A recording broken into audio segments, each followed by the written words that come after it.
Yeah. That's fair. That's fair. Alrighty, yo. Let's do it. You guys are hot and live.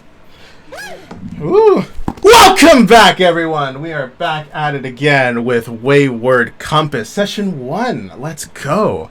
We are missing a potential player, but that's alright because we are all together. That is what's important. With that being said, welcome back, my lovelies. We are back at it again. We're going to be doing this again. We're going around in the world of Malice with a new adventure lying ahead of us. We're going to first open up on an interesting new place.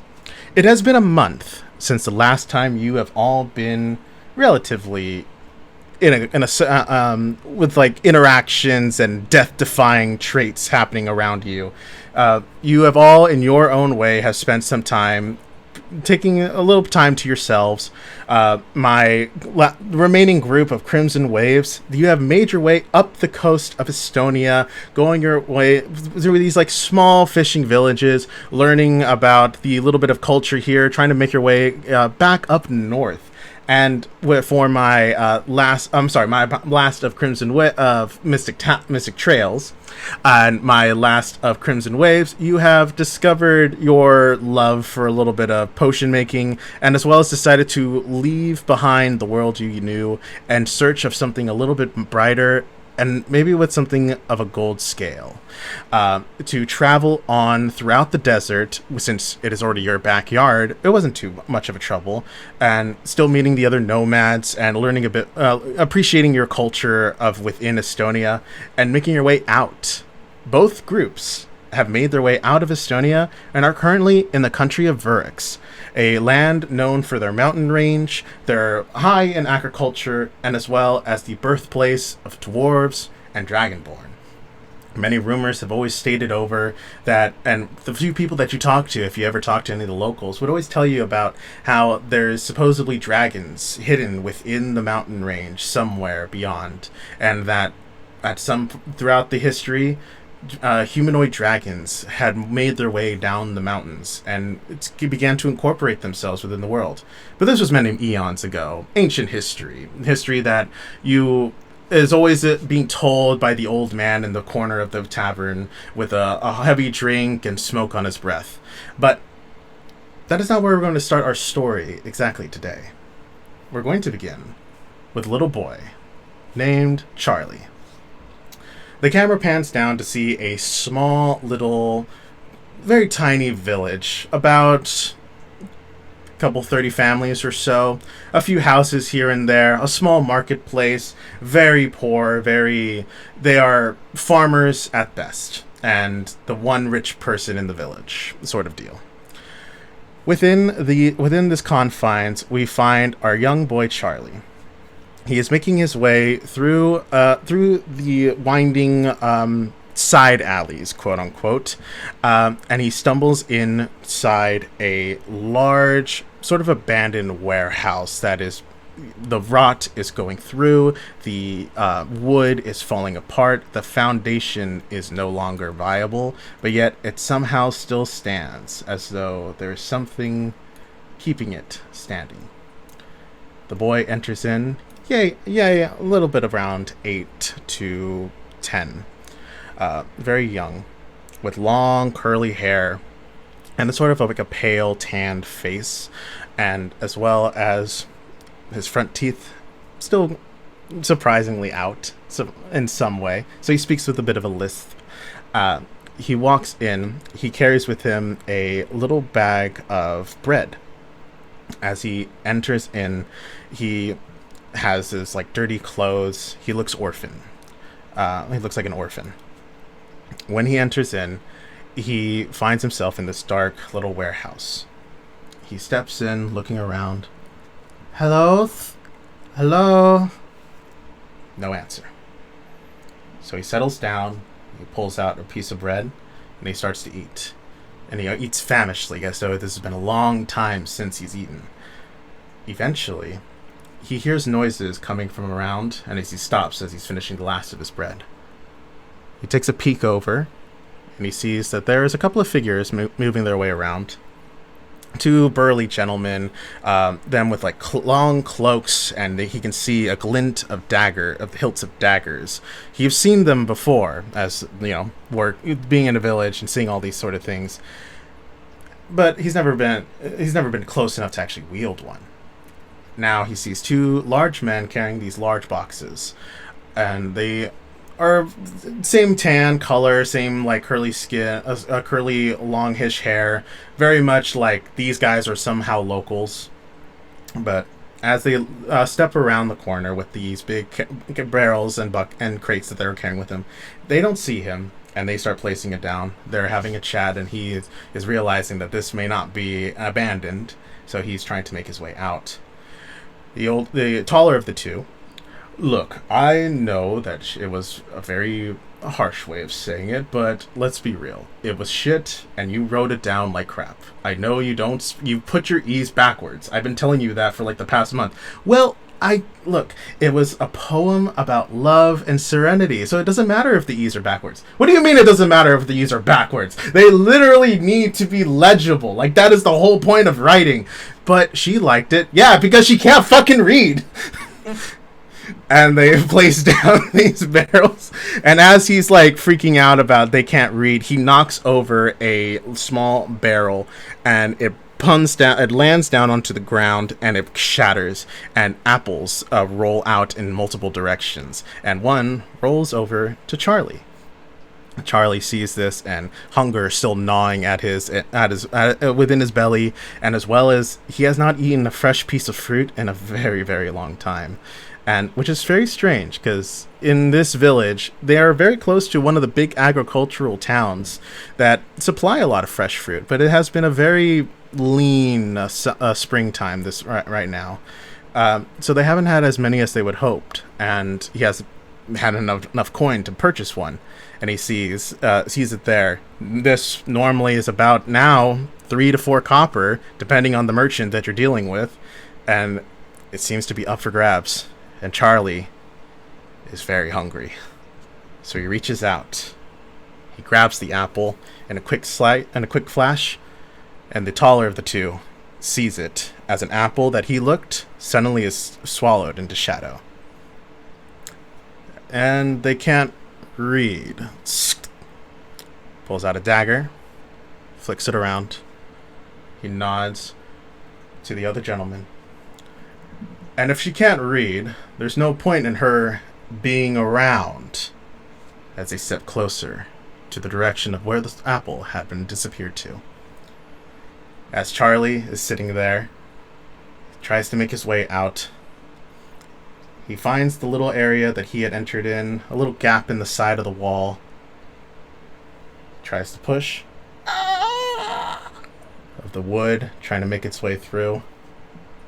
A swift of the dagger flying through the air as it flings towards Charlie. He turns, he sees the flash of the blade, closes his eyes.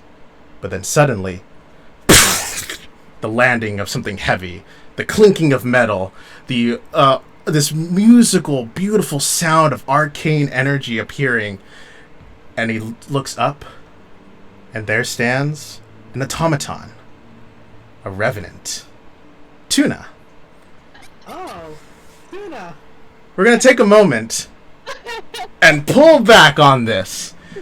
It has been a bit of a time since my adventurers have come together in this little town of notes. Let me pull those out, because I'm dumb. I should have pulled those out while I was getting ready. Okay. Oh, no. I'm in the wrong spot. Hold on 2 seconds. In our little town, we have found our adventurers. Let's catch up to what everyone's been doing. First, I'm going to go ahead and start off with Tuna, as we have got to see a little bit of the back of Tuna from Charlie's perspective.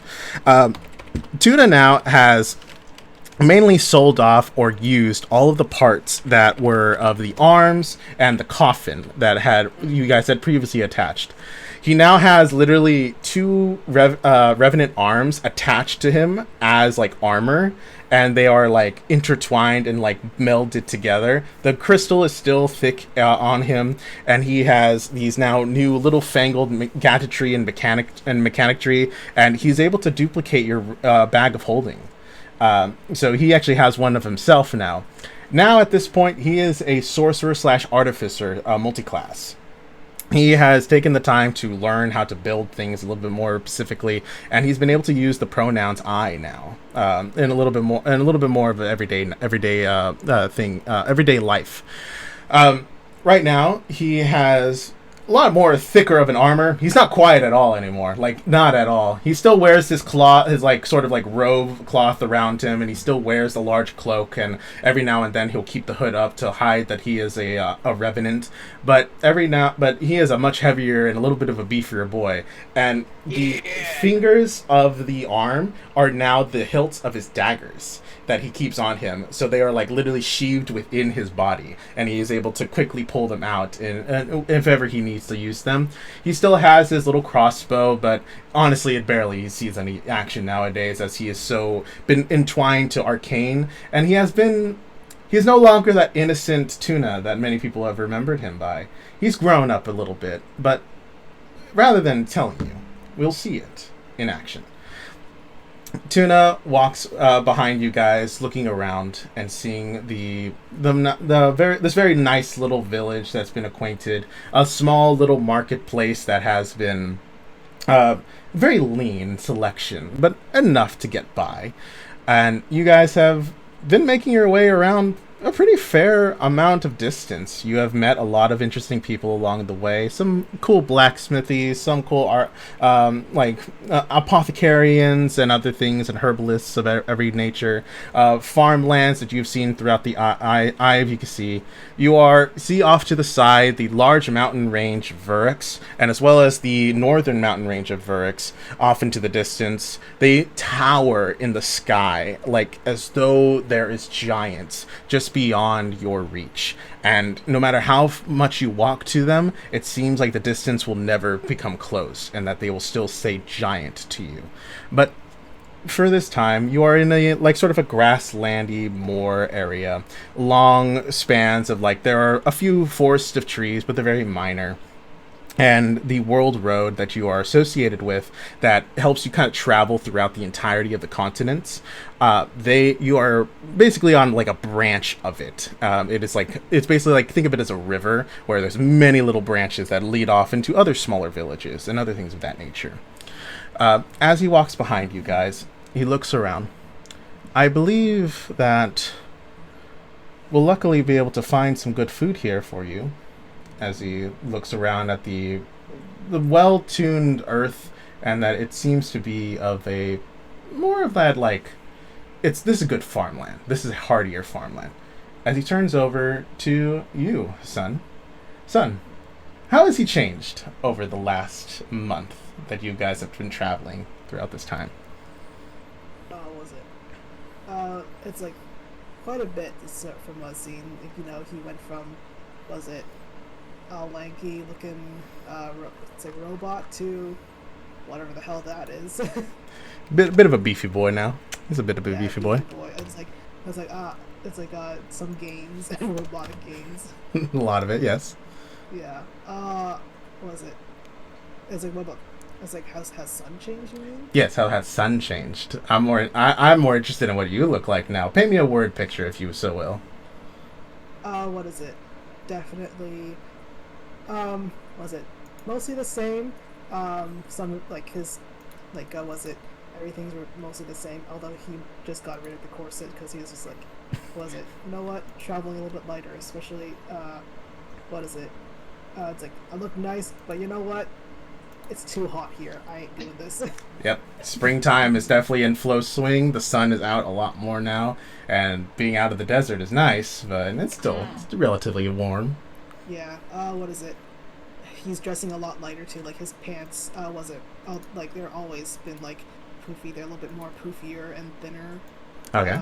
Cause just to get was it the weather, here. Hell yeah. But his cape and his beret, always the same. Hell yeah. Alright, down with it. And now that they're out of danger, he has decided to put on, was it more jewelry than usual? You picked up some local pieces here and there. Some that aren't they're not jewels, but they're definitely nice stones that have been polished up and look really good, or pieces of wood. Yeah, was it? He's a little decked out boy, but he was it? Also seems a little bit more hesitant around this area. Mm-hmm. Was it? But he will not say why. No, yeah. You feel the familiarity as like Tuna points out the agriculture and the very good farmland, and you see that like further up, you see in the distance, you swear you see familiar tree lines and mountain ranges that just remind you of something so much from your past, and it's almost as though you're walking closer and closer to the end of a journey. But you keep that in your mind, deep into the back of your thoughts as you and your companions make your way closer. Then Tuna turns over to Mo and looks to Mo as essentially sort of the party leader every now and then, as Mo has been the big decision maker at every now and then. Tuna looks to you. Mo, how have you changed in the past month or so? Well, if it's early spring, you said, right, in this area? Early spring right now. We're early spring? Well, the flowers are starting to change a little bit. Well, Mo's probably not looking the greatest then, because she'll be going through a molt. Aw. Yeah. So, as much as, like, her wing now is fully restored, and she's very happy about that, unfortunately, with the lactic, probably gonna have lost a little bit of weight. Mm-hmm.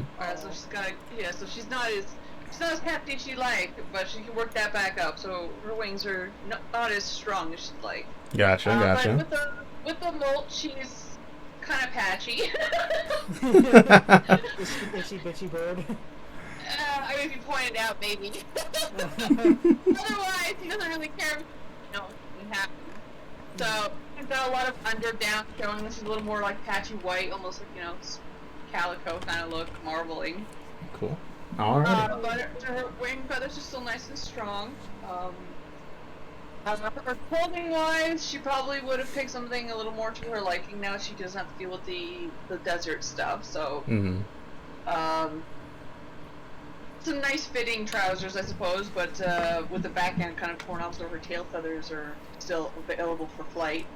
I should point out real quick. Tuna still has his flower crown. It's just very dried out at this point, and it's yeah. Also, I think Minnie's stuck right now, so I'm gonna have to. Oh, poor baby. Cats. Always. Oh, delay. All right. Close that up. There we go.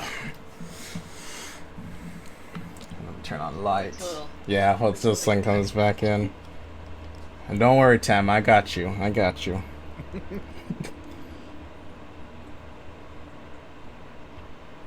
I get to play with Tuna around a bit more now, so yeah. I gotta utilize that.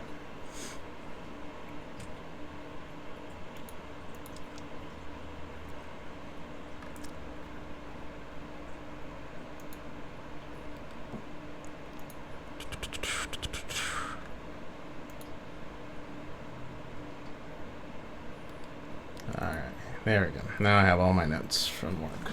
Cool.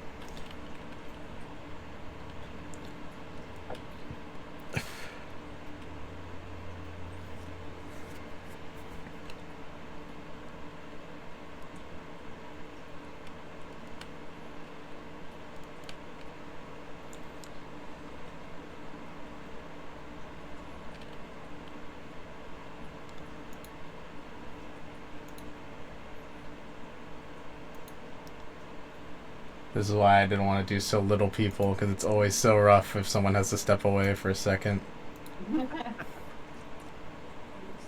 Well, there'll be one more if they can figure out whether they're joining or not. Yeah, hopefully. I'm not sure. I'll have to talk to her again later this week. Alright, yep. Alrighty, cool. Go ahead and continue, Mo. So aside from looking a little frazzled and a little lighter than she should be, she's still got her muscle and everything because she's all muscle with the monk and everything, but she's looking a little lighter. Otherwise, she's doing good. She's quite happy with the fact that she can fly again for the First time in over a month and a half. Mm-hmm. Oh, damn. It has been a long while. For a wound to heal naturally. Yep. I guess she'd be a little bit more proud of the fact she's donning a pretty interesting weapon now. Like before she didn't like it, but it's been slowly growing on her, so now she has it more out. I think it's more visible. She's got a nice katana with her. Hell yeah. And if you, I'm assuming you might have asked, but like a little bit of like to make it your own. Tuna has now efficiency in like making tools and as well as like altering like designs and stuff. And if you were interested in it, Tuna would have definitely been more than happy to alter a lot of your appearances and some of the magical items that you guys have. He can Tuna has been able to like really mess around with it a bit more. And he's learned a bit more of his like arcane tinkery. Well, as of right now, Mo has no reason to customize it, but she might in the future then, so that's good to know. Oh yeah. Alright. As you three walk your way through, you come across the sign that says Hillshade, the little town that Charlie belongs to. As you guys enter your way in, you see that the town is relatively quiet. You see that the marketplace, as I had described before, very lean, but, just enough to get by. As you enter in, you see that there is the big message board that is sort of like advertising like any work as well as anything that the locals need to be aware of, attacks, bandits, or even just like, oh, there's a trade that's coming in not too long, or like we've gained notice that someone is making their way through that might have some interesting things, or as well as just like a general like, how is everyone doing? You see a little message that's like, live, laugh, love. And then you see Monk Gyatso in the corner. And then you see it gets like there's like a note underneath it that it's like, fuck off. Underneath that. So, like, whatever this is, people know, the locals know who this guy is.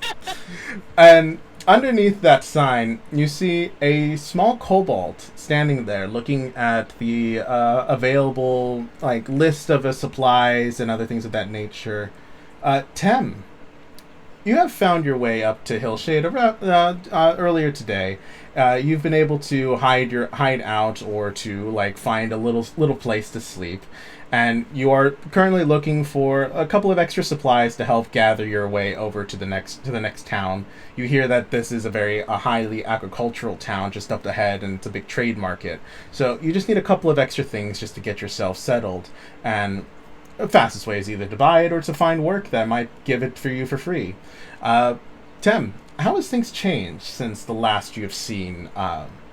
We've seen you in the past month. The biggest change that for anyone who's seen Tem before would notice, her cloak is a bit thicker than before, as the temperatures up here would be cooler than a desert. Most definitely.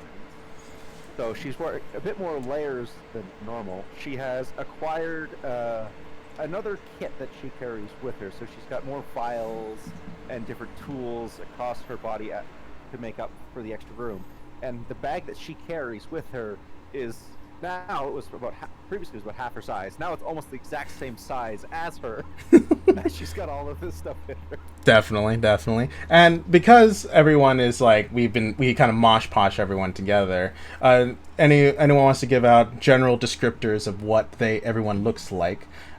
Tuna is just very much of Metal Man, Revenant style. Very much of a plates. There's no humanoid, no android aspect about him. He's just of humanoid in design. He has bright blue eyes that are glowing. He has a little fern coloring of, a flower crown around it that has been dried for now a month. And it's just sitting. It's like after you graduate and you get that graduation laurel and you just leave it hanging on the wall for a year. It's like kind of like that level. I know that from personal experience. And he wears a cloak around him that is of a light orange color, and as well as a like matching like robe that kind of like acts as like a monk's like wrapping around his waist. And he keeps his hood up as you guys enter into town, and mostly you can see it's just the glowing of his eyes underneath the black of the hood. Go ahead. Anyone who wants to go next? A descriptor for Tem, you guys wouldn't have known what she previously looked like. She is a 3 foot tall purple kobold with dark purple, almost reddish eyes. In between her eyes, there's a small moon-shaped symbol. Doesn't quite look like paint, but it does seem to be natural. She's got small, well-kept talons and claws on her feet. Her tail is about half as long as she is tall, and she is a bit skinny, a bit on the skinny side for a kobold, but doesn't look sickly or unwell. It looks like she naturally looks that way. Hell yeah. She doesn't have any visible weapons with her. She does have a shield, though, and her armor looks like it's made up from different dried scales and bones that are a dark brown color. Woot. All right. Sun, you want to go next? Was it? I mean, I have pictures up there, so I was gonna. Even better. But like, Oh, yeah. I could just post Tim's picture. Yeah. Yeah. Yeah.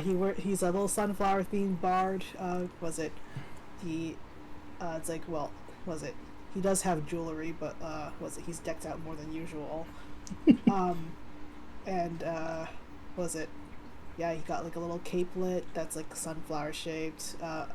Like, not a lyre, it's a bajewski, which is like a Greek instrument. And like, what is it? It's like a little bit specially made for him. Mm-hmm. And he got like big old poofy pants, which are now poofier because it's like the area that he's in is a little bit more hotter. So yeah. Mm-hmm. Then like was it other places? So yeah, that's like and he's just a little traveling bard, essentially, tabaxi bard. Cool. And Mo? Well, relax. She's 5'6" Aarakocra, who's a lighter variation of the Canada Goose. So she's not where her black is; it's more brown, and where she's brown, it's usually cream. She fully extends her neck. She's well over 6 feet because that neck is long. She's a big girl. She's very hefty. Well, not right now. She's a little lighter, so she's more like around average, weight.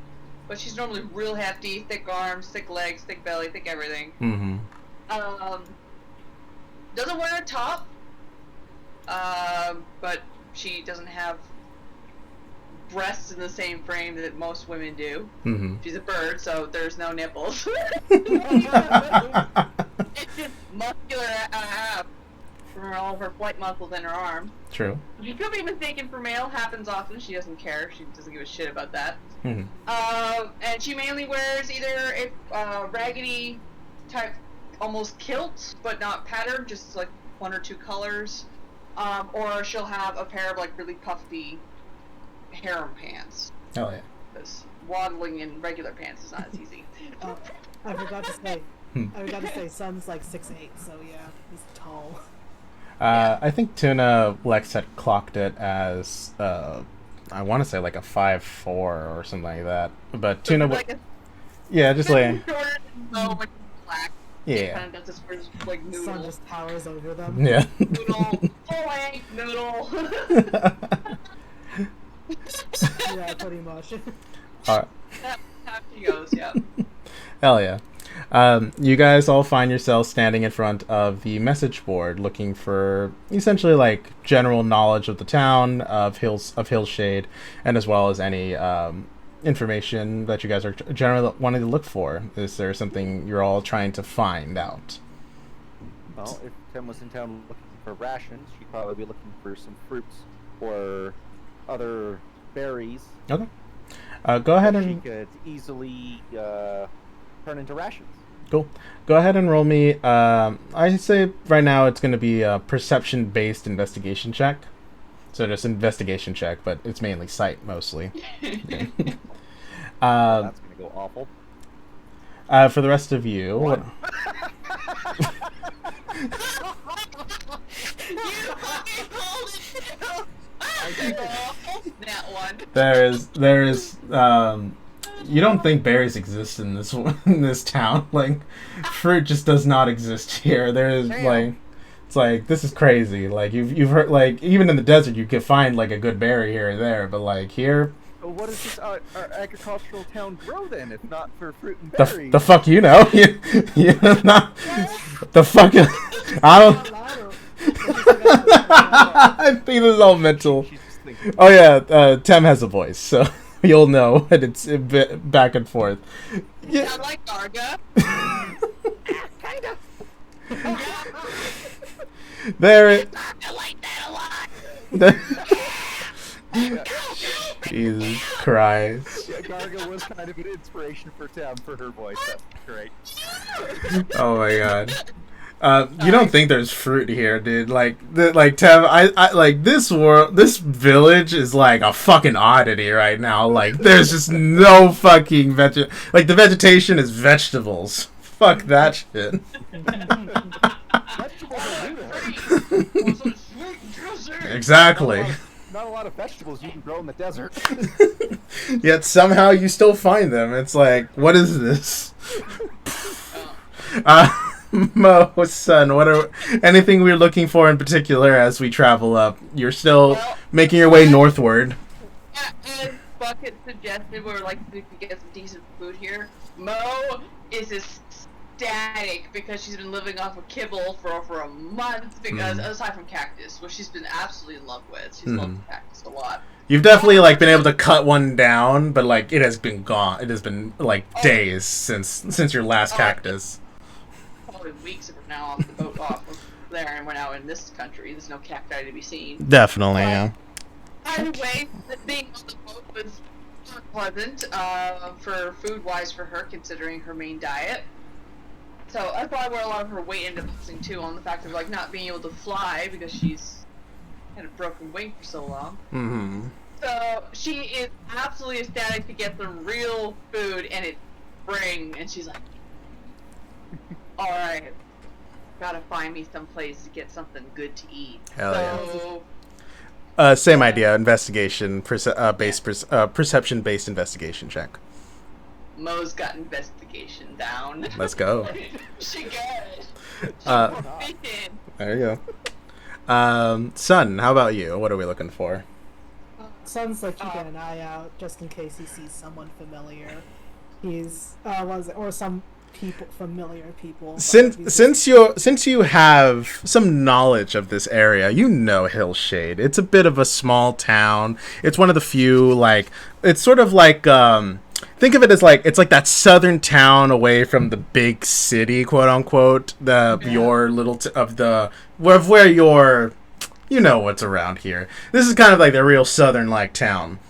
Go ahead with advantage. Go ahead and roll me a sight-based investigation check. I should be saying sight rather than perception because that makes more sense. No, that would be for Sun, since Sun has a bit more of a connection to this place. Yeah. No, your connection is a little further away. It's further away. Yeah, no, that's fine. I did it immediately after I rolled like. No, what happened? for your 7, you're not. There's definitely some. You're looking around. You're not really looking at the message board. You're like looking down the way. You see, there's a marketplace over there. There's got to be some fucking fresh fruit there. What did we get, son? Let's see. Got 6 total. As you look around, you don't really with advantage. As you roll it twice, take the higher of the 2 rolls. Oh, okay. There you go. Higher the 2 rolls because you have a connection to this place. 8. 8. Alrighty, 8 total. As you look around, you have a general idea of like the area. You kind of know that the marketplace down there is like they prosper a lot from home, but right now you don't really see anyone that you recognize. You don't see the classic caravans that like make the market make their way out here to like deliver food to the locals here. You don't see any of that around right now, and no one catches your eye as you look around. The only one of real interest is this little kobold, because it's very rare to find kobolds out here. This is mainly because you would know, this is mainly a human and dwarven settlement. A little bit of like a rare race every now and then, but mostly if it is, it's usually like Earth Ganassi, because it makes more sense, or Dragonborn, but you rarely ever see them. If anything, you most likely would find an elf here a little bit more often than not. But Hillshade is very quiet. It's a very quiet town. But honestly, it's only this kobold standing by you by the message board that is really of any interest. As Tuna looks around, he's going to be looking for He's just going to be looking for like to help get you guys food because that's not really a problem for him. But he's just he likes to make sure that you guys are good. So he's going to do investigation based sight. We bonded over that. Yeah, exactly. I'm He rolled. curious. Can I use plant growth to make? Oh, yeah. Was it food or no? Oh yeah, totally. Yeah, if you find the proper seeds that make fruit and whatnot, you could definitely do that. When you as Tuna looks around, Tuna sees the kobold as well, and it's been a while since you guys have seen any type of lizard folk, especially since you're a couple like a week or two's journey outside of the Estonian borders, and rarely you ever see the closest thing to lizard folk is dragonborn, but no one ever really classifies them as lizard folk because dragons. They get a little bit of a different rep. But it has been a while. He clocks 10, and as he looks around, he sees the marketplace just down the way, and he's looking around. He notices that the place seems to be very quiet, like a little too quiet. Though in his mind, big cities are pretty normal. So to him, this is a very different world. But as all four of you are looking around, a young woman comes up. Sort of like looking as though she's like searching for someone. Even you who is like looking for food, you notice this out of the corner of your eye, but it's probably not as interesting for you. She'll kind of see all your guys' get-ups because you guys are fairly obviously adventurers, and she's gonna be like look, and she's gonna kind of nervously like walk up to you guys, and she's gonna look to you. It's like are you all travelers? Em is currently traveling. Yes. Oh, are you she kind of looks to you with a very nervous like glance, and it's like clasping her hands. Is there any chance I can trouble you to help me in something? Was it since like what help do you need? Oh, well. That's a good question. Well, I'm hoping to see if you might have, while you were traveling here, did you happen to see a young boy about 8 years old, dark curly hair like mine, darker skin, is wearing a bit of a burlap shirt and trousers, no shoes? No, but I I guess don't think so. Em doesn't recall that. Oh, we just got here, so I don't. yeah, that's what I was hoping, that you might have seen him on the road while you were coming your way over. Yes. Oh, Or- no, the DM question. Can I roll a Oh yeah, of course. Yeah, of course. Cool. The negative, we're gonna try it! If you guys want to roll check, 4. I didn't see nobody. you saw no one. If you guys want to roll checks, don't worry about like raising hand stuff. Just call it. Just say like, I want an insight check. I want an investigation check. I did it. I didn't want to cut you Oh, yeah. off while you were talking. No. Go for it. I was like, I want to do something, but I don't think you're done. Go for it. Cut me off. Like call it and then roll it. Especially if it makes sense. Like this is like, oh, I'm going to insight this bitch right now. Like let me look. Like it's like that makes sense. It's like yeah. Tim, you had a question? That was perception, right? I'll go ahead and give insight or perception, either or. Oh, I did history. I thought that was an insight. Insight +4, I'll do that. Yeah. 17 for perception. You already rolled it, so perception. You looked around. 14. All right. And 10, what did we get? 9. 9. All right. I Oh yeah, that's right. You're in the day. That's right. I forgot. So as you look around,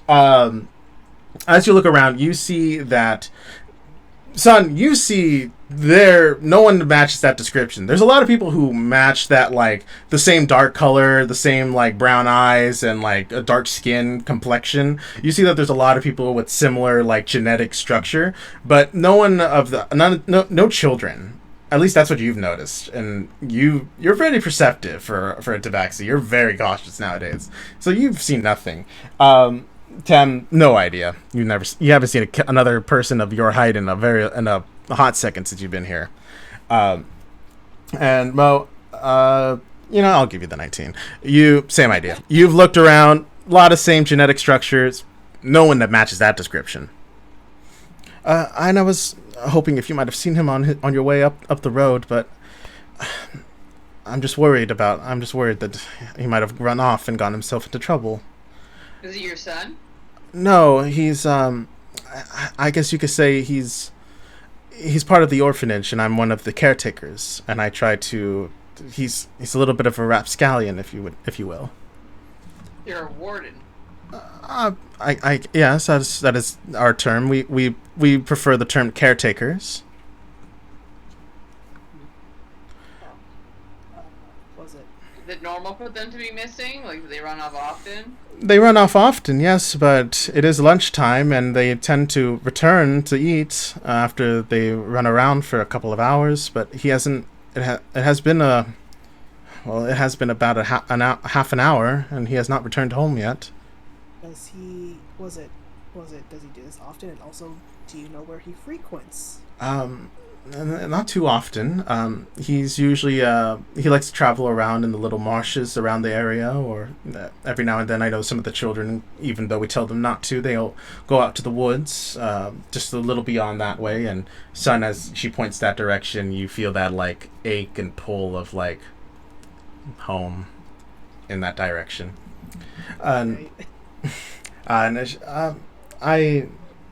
But they've all returned. He's the only one missing at this time. If we find him, where return? Well, our orphanage is just beyond that road. If you just go up a couple stalls and to the right, the merchant that sells the seeds and other like farming materials, we're just beyond them. Slowly leaning closer. She's like, yeah, she's like. Around the back, I'm like, oh, don't worry, I think I know how to grow plants now. So we'll get you a seed and then we can grow your fruit, okay? She like looks at you, kind of scared, because like she doesn't know this is like she doesn't know how to take this, so she's like kind of panicking. You see the sweat coming down a little bit more. Like it's a hot day, but like suddenly she's like getting drenched. This is why I like cameras, dude. This is why we need cameras all the time for these things. Well, I was trying not to laugh. Yeah. Get the giggles out. Get the giggles out. Yeah. Anyway, so I just bringing in seeds. You have a marketplace here, a lot of fruit in all their well, grasses. we do. I've never seen fruit here. You're missing out. There are fruits here. What are you talking about? Well- Look all day. Let's see one. Well, we are currently at a shortage. That makes sense. The village that usually are the agricultural village in the area, they haven't been able to meet their supply quotas and for the past few months. So we are very limited, and we don't have any real farmland set up. So we. The sun just kind of like turns up. Is like, why is that? Usually, they're able to. Hasn't the weather been nice? It has. Like the weeks that we've been here, it's been nice. It has. Oh, It's. I forgot to do something. Oh, go ahead. What do you want? What do you want to do? Just something I have to do at the end of every day. Oh, I think I. Wow. Okay. I think I. It was the. It was a feature, right? For Yeah, you. I got odd. Cool. Okay. Cool. All right. Alright. It has been nice, the weather. It's just for the past few months we haven't, even during winter they were very short on their quotas. We were hoping that things would change around and the season changed, but we have been dealing with a very severe food shortage. Normally when you would come in here we would have a lot of fruit available.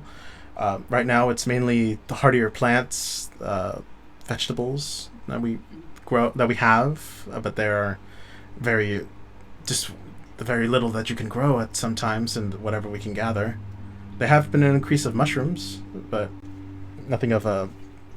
It has been very odd. She's like still kind of like putting her hands together, a very nervous posture.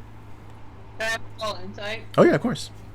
Because shit. Mo's hell is suspicious of the fact that despite the weather being great, the winter wasn't harsh per se, as what you before what you're To be fair, most of your winter was spent in the desert, so it's like it was kind of hard. He didn't say anything about a hard winter or anything being really rough for them during the winter, so it should have been, a very plentiful spring. Mm-hmm. So most suspicious there's some sort of black market thing going on. Sounds like starts crossing his arms, going like 19. And also I rolled like 16. 16. So Okay. Go ahead and roll with advantage because you have a much closer tie to this place. All right. Just to see if you crit. I'm not 20 this time. There you go. All right. So for the nat 20. All right. So both of you kind of gained that she is being honest as far as you could tell, and she has been pretty truthful about what you have seen yourselves. Like you've seen pretty sunny skies, a healthy amount of rain, and things have been going smoothly environmental wise. Like everything's really good, it's really nice. The other villages that you see, some of them have been dealing with food shortages, but a lot of them just attest that to winter. But they don't really they're already used to that. It's like they're like tiny villages that are it's like 5-10 families at most, and they're mainly just like self-supporting themselves. They don't really gain things from other people. This is one of the few towns that are like they are reliant on someone outside of their boundaries that actually helps them bring in supplies. They grow their own things, yes, but they're not self-sufficient. They still rely on other people coming in. Yeah. Exactly. Exactly. Son, with your natural 20, the village just beyond, you, where that's closer to the World Road, the one that actually delivers everything, is called Forncaster. It's just beyond the road, a couple miles out, about a 2 to 3 day journey, depending on how much you want to push yourself. Just beyond that is home, Clan of the Green Vale. Or that is what the locals call you guys. You have your tabaxi name that you traditionally go by, but only you know that. And only other tabaxi would. But they always refer to you guys as the Green Vale, as it is just the easier way, and humans and other creatures don't get tabaxi terminology very much. But you know that they shouldn't have a problem. This is best time of the season. Spring, full flourish, everything is flowering, everything is pollinating. As far as you're aware, there shouldn't be a problem at all, like if ever. And if it is, it should have been last season. This is really weird. Sounds like have the person supplying you guys been acting suspicious at all? No, they've just been saying they've been having a very lean season. Maybe that is why he's run off. His name is Charlie. We don't ever have enough food sometimes, and it's very little. We've been having to ration out. We've been mainly reliant on the goodness of people's hearts and whatever they can spare. So sometimes we don't have food. So maybe he has gone. At least I hope he hasn't gone to try to steal from someone. How old is he? Around 8. Yeah, I think he might be a little bit desperate then. That is why I hope I don't want to trouble you, but you seem like you are well traveled, and I was hoping that maybe if by any chance could you look around to see if he's gotten himself into any trouble. We don't have very many. The guards here are just locals, but that doesn't mean that they will go lenient on him. It's being rough all around. Tem can attempt help seek find, but no promises. We'd be most grateful. If you're looking for some supplies, I can help provide those. It won't be much, but it would be something. Just point way market. Tem get her own supplies.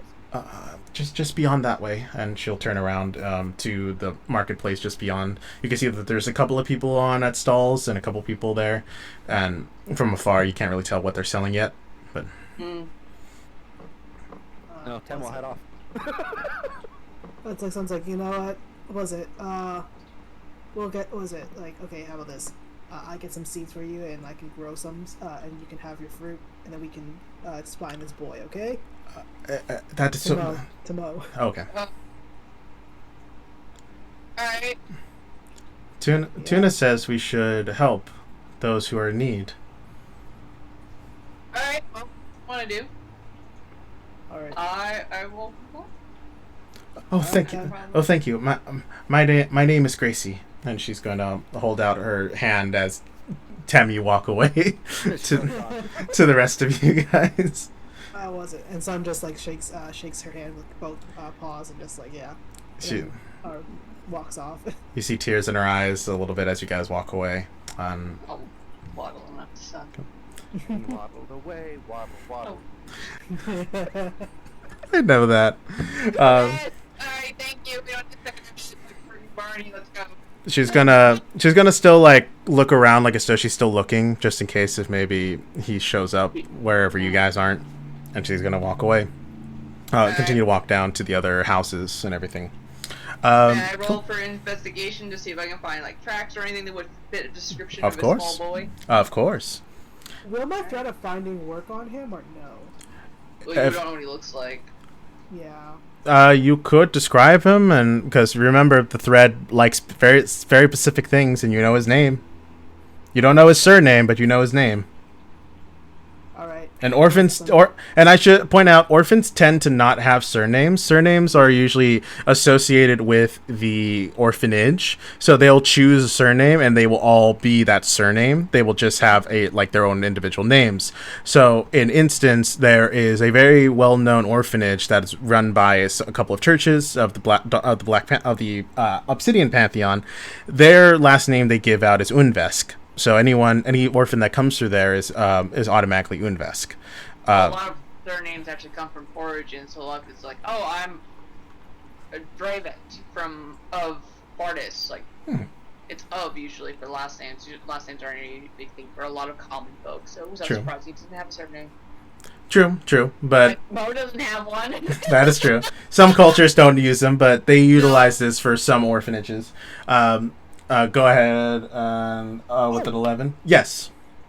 I just realized Pam is looking for someone, so what she would like to do as she's walking off is cast Animal Messenger. Give the messenger the description of the little boy, hopefully it's some sort of bird, and have it fly around town looking for him. And if it finds him, deliver a message of help is looking for you. Okay. And you tell us where you are. Roll me a d4 because I got a couple of animals already because I prepped for this. Roll me a d4 to see which one you get. Just mark off Animal Messenger. Just hopefully it's not Mo, because Mo will be very confused. You're too intelligent for that. 3. I don't know about that. He's got a -1. You were able to gather the help of a small blue jay sparrow.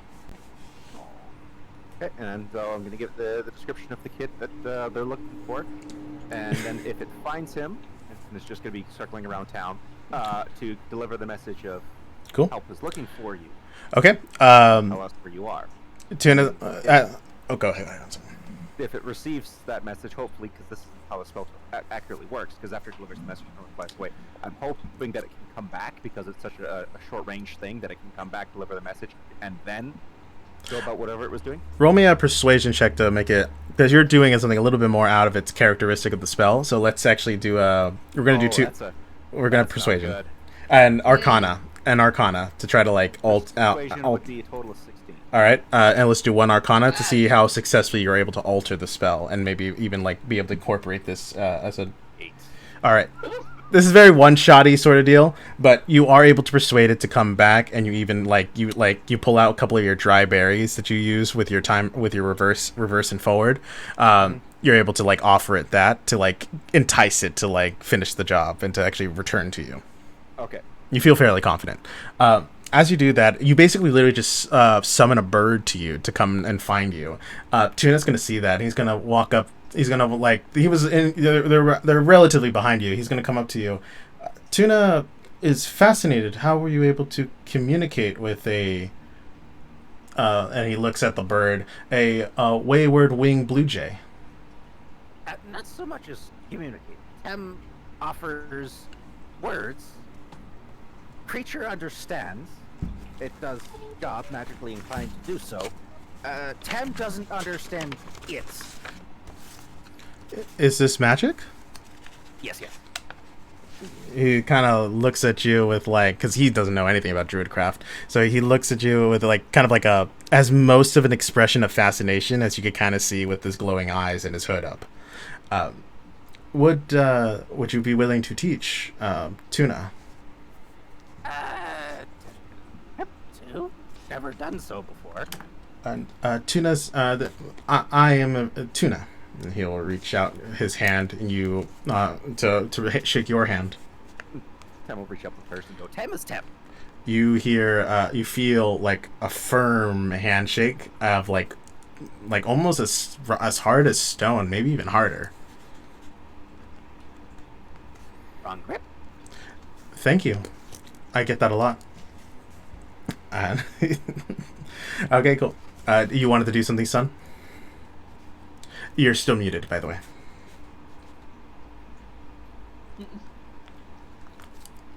You back, maybe? No, no. Nope, still yeah, muted. muted and remuted.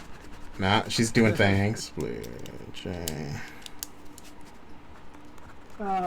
What's it? Sun starts casting like, well, just like start telling the description of like to the string. Mm-hmm. And was it? And like, was it? And goes up to like, is Tuna beside him or what? Tuna's talking to Tem right now. So, and you guys are like still within like 5 feet from each other and everything. So you saw the bird come down, but it was only Tuna because Tuna is like interested in learning other types of magic.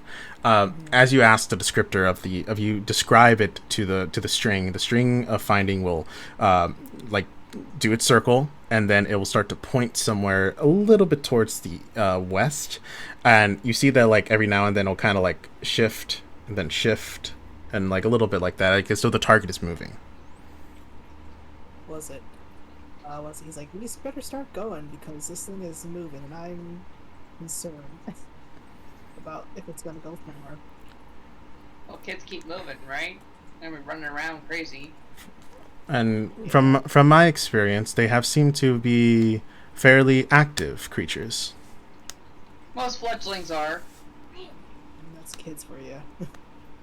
And then it sounds like, all right, I am Sun, by the way. Oh, that's all right. Yeah? What? Because the Yes. sun in the sky is bright, so she's making the direction that you're named after the sun, but you don't look anything like it. Well, it's just. Not flash at your intelligence, you know. You're not glowing. Yeah, I know. Was it? Sounds just like that's a very interesting way, but okay, yeah. Lucy in the sky with sun. Okay, I'm sorry. Yeah, anyways, Since everyone else is introducing themselves as Cobalt, Mo will kind of half-heartedly. You can call me Mo. Tem is Tem. She'll wave her tail at you. anyways, was it? Did your birdie Wiggles friend tail back. Smarter communication. Skinwalkers. Son, was it? It's like, we should go though. I'm concerned this child might be going a bit farther away from us as we speak. You got the string, I'll follow you. Alright then. Tuna will look down to Tem. Would you like to accompany us before purchasing supplies? Sure. Can get supplies later. Seems like more pressing matter. Most excellent. And Tuna will follow you. Alright. Cool. You guys make your way through the stalls in the marketplace. You see that As they're walking through, Tem's gonna pull out the last of her berries, rehydrate them, start stacking on them. for sure. You guys see that like for a moment. How does it actually look like, Tim? I should stop doing these descriptors. Paint me a word picture. She'll pull out a few berries on her hand. She'll wave her other hand over them. As she does so, it looks like trails of starlight or stardust fall off her fingers. And then as she continues to hold them, the dust seems to infuse into the berries, and moisture returns as they seem to grow and rehydrate in size. Tuna's gonna, like, his eyes, like, glow a little brighter as they, like, widen, and he's going to look down. How were you able to accomplish that with Magicraft? Basically, Tim's returning them to a previous state in time. time manipulation. And Tuna starts to like. Small scale, but yes. Well, Mo works. It's like you can time and like, all right, touching. No. So can you do it? Can you do it with like small dried fishes then, or? In theory, they won't come back to life, but they would be fresher. Yes. Tuna will pull like a. Tuna will pull a slide off away from his like arm, and you see that there is like a line of parchment there, and there's a bunch of notes, and he like moves it a bit, and then he starts to write in some notes about this, and he starts to like take notes on his arm. I thought he was gonna pull a bunch of dried fishes like. My fish compartment. Let's go. It's like a Pez dispenser.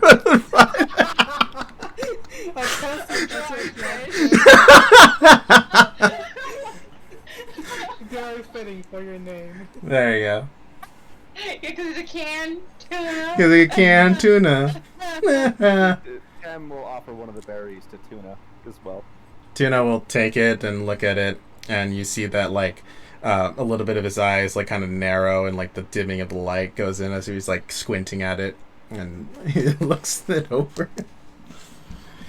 He crushes it, then tastes like checks the viscosity of the juice and everything. He's like full on and fascinated by this concept. Cool. As you guys continue to make your way forward, you notice that finally the string starts to like stay still, and as you move forward, you are able to find this like from previously, as I had described, this like rotting an old like building. But outside, you see that there is a couple of men with hoods up, and you aren't able to tell what race they are, but you know that they're all of the male persuasion, as they have deep, raspy voices, and they are of a bit more of the bulkier humanoid design.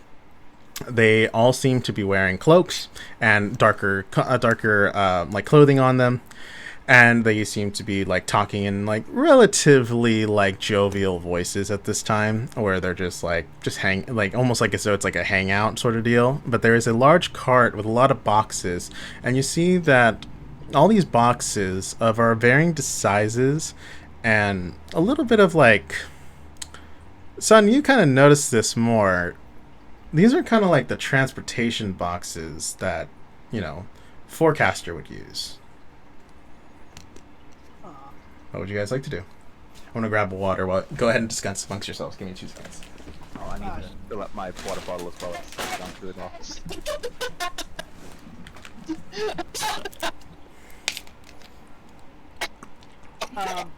What I miss? Just give me about 30 seconds or so. Get around to the tap. Was it? Sun just what is it? Is there a way to tell if they're dangerous or not, or no? Inside check. Inside. Inside. Roll it out. Inside. Roll it. Roll it. Roll it. Not 20. Oh my god. Sun just rolled an inside nat 20 check. As you look at them, you can tell that they are definitely a bit more of the fighter sort of deal. These guys are definitely fighters in some kind. You see that there is a couple of blade, like as they like move around, you see that there's some blades of like the hilts of blades, like in close quarter like proximity placement. So like along their shins, you see one along the arm. You see that some of them have some scars. They're definitely like the rough type, like. If you were walking somewhere in a dark alleyway, you wouldn't want to meet these kind of folk there. Was it? Was it? What else? Can I try? How long is detect thoughts? So, one clarification that I did learn about detect thoughts: you can detect surface level thoughts of other creatures, but to dive deeper, to like learn a bit more about them, you have to like dig deeper, which is like you actually expending the spell and then actually learning a bit more about what they want. They have to make the save and everything. So that is going to just so that I can put out that clarification, because I was still kind of unclear on that, but then watching other people play, I've actually got that clarification down. So I just want to point that one out there real quick. Okay then. Cool. But up to you. How you guys want to roll with this? All right. Son's just like, what's it? Let's get a little bit closer to see to listen in, because I don't trust those guys. Cool. All right, we're doing this. Tim can't think of the right word. Why not seem to trust them? Doc had ways of figuring out if they're up to something. Yeah. Son He's is pretty good about it. I take his word for it. Son is very knowledgeable about other humans, or Yeah. I mean, was humanoids. to learn how to deal with things, but was it? Have breed people. Yeah, you learn to be a bit more cautious around people, especially when you've traveled around a lot. The Twerk King is very knowledgeable about humanoids. Yeah, that was a fun one though. Okay, well then Tem will make a stealth roll to get closer to them without trying to reveal herself. Tuna is very loud. Tuna will run in case things go hard. Out of character, he has heavy armor now, so he is disadvantaged, and he is a beefy boy, but he is disadvantaged, so he's not going to attempt it. Okay, Son's gonna try to sneak into. Cool. Mo, are you joining? Yep. Cool. I'm gonna try and sneak. Tuna's My stealth gonna. is pretty decent, so. All right, Tuna's gonna Yeah, hang back a bit. 20. Árale. 13 total. Tem, as you kind of scuttle your way forward, you're not very quiet. Your pack is like rattling too much, and as you're like kind of making your way Used to the new weights. yeah, it's just too much excess weight right now, so you're kind of like a little rattling. The little bit of like bottles and chinkery that is on you is just chinking too much. But you Son and Mo, you guys, like, you've been around this block a little bit about having to be quiet. You guys make your way forward. Tuna stays a couple feet back, and like almost as though he's like that like awkward guy standing there, and he kind of leans back a bit while he watches you guys work. As you make a lot of noise, Tem, the one of the gentlemen will turn around, and he'll see like you, Tem, specifically, as the other two are able to like hide away themselves into like a little bit of like the rocks that are around the area, and just a little bit. They'll call out, "Hey, you! Fuck off!" That's not a nice way to greet someone. Well, I'm not being very nice now, am I? Clearly not. Well, fuck off. Do they invoke any, familiarity? Nah, none at all. You don't recognize them at all. You know where the market is? Down that way. He points in like the opposite direction.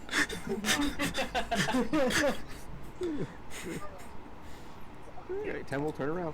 Okay. Tuna will be like there, kind of waiting for you. Like, oh, you're back so soon. How did it go? Tim needs to work on it. Tuna's not good at stealthing either. That is why Tuna has friends. Was it? I just love it. What's the closest that Tem can be while still being out of sight? Out of sight, if you go around, kind of like where Tuna is situating himself right now, he's like behind basically a wall, an additional house that's like kind of outside from it. Mechanically, it is about 20 feet away from it, and you're just around the corner of it. So that is where Tuna has kind of situated himself right now, and like keeping an eye out on you guys. For the other two, you guys are easily able to sneak your way in, and you're able to basically just make your way forward. And you find that you see a lot of these supplies there. These are definitely food crates. You know this for a fact, Son. You have that inclination, and Mo, you can smell the fresh fruit Like, you're so starving for new fresh fruit. Like, no rolls required. Like, you have your natural inclination of being lived in this area for so long, son. And Mo, you're just starving. Like, no rolls necessary. Sounds just like. Do you think we can stuff one of these into your bag of holdings?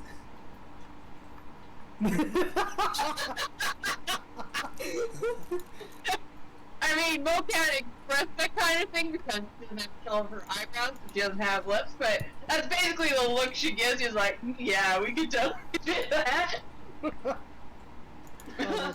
Oh my god. Let's go. I think I was doing sleight of hand or something here. You guys can attempt it. There are people moving around, but they are they're being very slow about it. They're in no rush. They're just kind of standing around. You see a couple of guys walking in, and you see a taller gentleman and a shorter gentleman with a couple of crates. They're like talking about some sort of writing of some kind as they're making their way in. Oh, I could try and attempt to take my bag and just go over a crate. You could, yeah, totally. Is that sleight of hand? Yeah, that would be sleight of hand. Alright, here we go. Hopefully, cross your fingers, here, son. 17 plus 5, that's 22. I think that would be my roll, wouldn't it? Well, it would be who's actually swiping it, because you can hand it off to Sun. Oh, are you more proficient in sleight of hand? Yeah. Oh, then yeah, fucking get here, like, give the bag, I'm like, I'll grant it on this one. Go for it. You roll it. You grab it. You see a bucket and you, a barrel and you right into it. Nice. For a good bit. You don't know what it is, but it's in there. Yep. Sounds good. Was it? Yeah, and then Sun's just, was it? And like, was it following the little string too? It was like, again, just like, Charlie. Who the hell's Charlie? Do make an investigation check, because I believe you weren't able to find any tracks with that 11 from prior, so that's why I didn't mention it. So now go ahead again, since you guys are in a new area. 15! You 10. Oh, fucking okay. So, son, you don't really see anything track wise, but 10 for your oh no, I'm sorry, it's persuasion is your plus 10. My apologies. As you guys look around, Mo, you see that there is some tracking, but it's not coming from the area that you're at. You see it like out of the corner of your eye as you guys are swiping this like barrel to like sustain yourselves. You see that off in the side there is like a scuffing of dirt that looks like as though someone with small feet would have made if they were like making their way forward. But it's beyond, like you have to go around this warehouse to get to it. Alright, I'll tap Sun on the shoulder, and I'll just point towards the tracks. Alright, was it? Do we sneak our way, or was it, we can sneak our way around, like, to that area, right? With your current stealth, yes. Tam, as you look around with that natural one, I believe, no, not a natural one. It was a 7 total. My apologies. That's not a natural one. With your mods, as you turn around, you kind of see some tracking, but you're not sure if they're the kids' tracks. Like, you see other footsteps around. I'm gonna roll for Tuna real quick while you guys make your way around. He's going to roll with where is it? Perception. Investigation. There you go. 13. He sees the tracks as well, and he was going to point them out to you, Tim.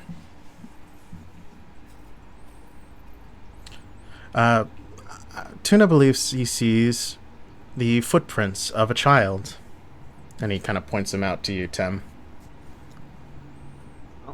And they basically go around this house that you guys are in, and they like would lead off to the southern section of the home, while all the caravan seems to be in the northern section of the home or warehouse.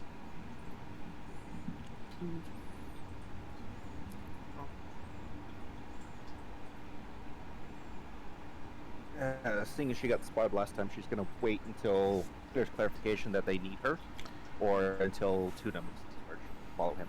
She'll look to the others. she'll try to like find. Tuna's gonna try to find the other two. Are you guys gonna try to signal to the rest of the party or no? Well, we're inside the building, right? We can't exactly signal to them. Well, you guys walked around the building because that's what you had last asked me on that one. Okay. Yeah. Wait, hold on. Did you guys want to enter the building? I actually have sending. So. Oh. Do you have message? I believe you might be thinking of. No, sending, which is I Send. can send a short message. Oh, okay. Of 25 words or less. Oh yeah, totally. You could totally send a message to us. Yeah. The Cool. message sending basically works the same way.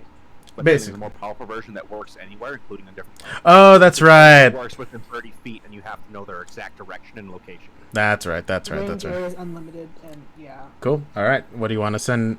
Send 25 words. Well, was it not? Wait, out of character, but like, do I send it now or what? Up to you. Do you want to do it now while your guys making your way around, or not yet? Not yet. Okay. Cool. Just remember, it's a 25 character limit. That one I'm going to be strict on. Word, not Yeah. character. Word. My apology. Yeah. Like fuck.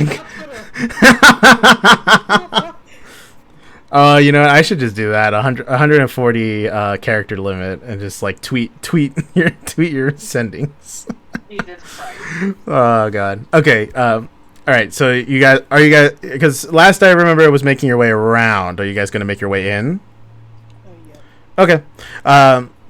There are two ways to really enter in. There is the front door, where you would be going through these people to get to, or you see that there is some gappage in like the roof area, and like some of it has just been full on gone, and you could like climb your way up onto the roof and into its scaffolding. What would you guys like to do?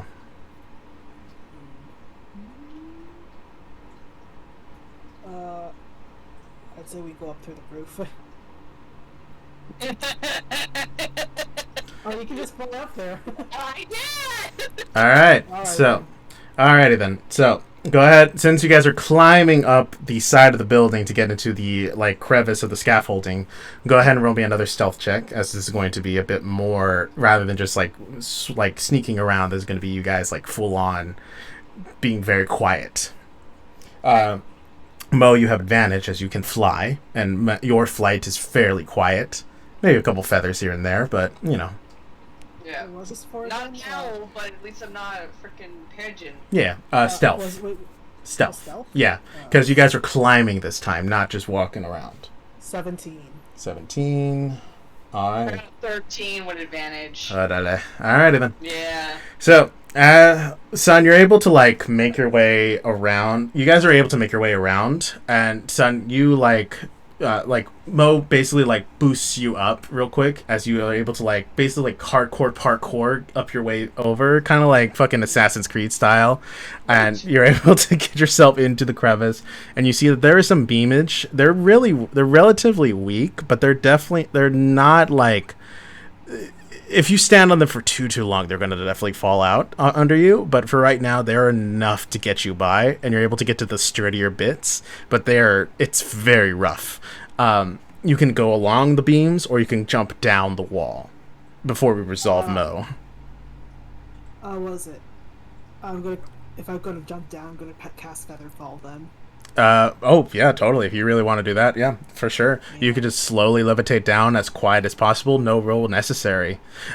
You jump down. You cast Featherfall. You float down, and you see the two men. They're having kind of a bit of a. They're talking as they're making way through this like warehouse, and this is a fairly big warehouse. A little bit of like about the size of about 2 apartments put together. So this is fairly big, and there's like a couple of boxes like hiding you, and you're able to like float down in easy peasy, and you land. Mo, as you kind of make your way, as you boost up, son, you get your wings ready, and as you like flap your wings, the molt starts to like flutter off, and you see one of the guys like just happens to turn just at the right moment as these like random feathers appear out of nowhere, and he turns out huge, of course. they're gonna be huge. He's gonna turn and he's gonna be like, "What the fuck is that?" And he's gonna. Who's killing a pigeon over there? And he's gonna. He's gonna walk around. He's gonna walk towards your direction, essentially. Is someone rolling on Tuna? Yeah, you hear him call him out. And son, as you're floating down past, you hear this. You hear someone calling out. Who's killing a pigeon over there? As he starts to walk in your direction. He hasn't seen you. He just sees your feathers as you're getting ready to fly. What do you want to do? Fly out, but I'm waiting for him to come out. Because now I'm offended. Okay, cool. Hold on. Was it, I guess prestidigitation, like was it of like a little more feather puffs? Why? Okay, where are we putting him? Where are we putting them? Like near like the rooftop. Oh my god, okay. Alright, you puff feathers, what do they look like? Paint me a word picture. They look like was it very tiny like feathers, like and whatnot. Okay, so sort of like baby feathers, or like actual pigeon feathers. Yeah. Oh, like actual pigeon feathers. Okay. Like, maybe like one hawk feather. There's different types. Okay.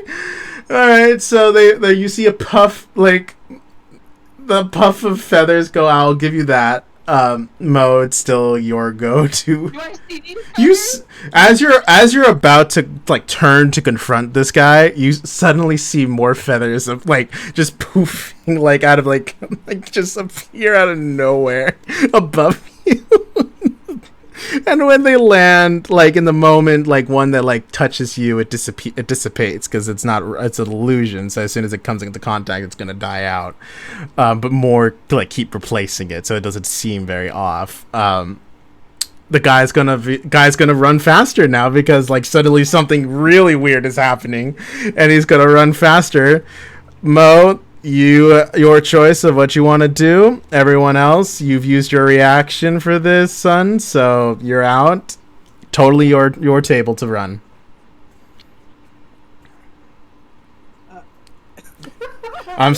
You called it. You called you called it. So that's what you could do right now. You hear it as you. I'm panicked. What do you want to do, Mo? Oh my god. Okay.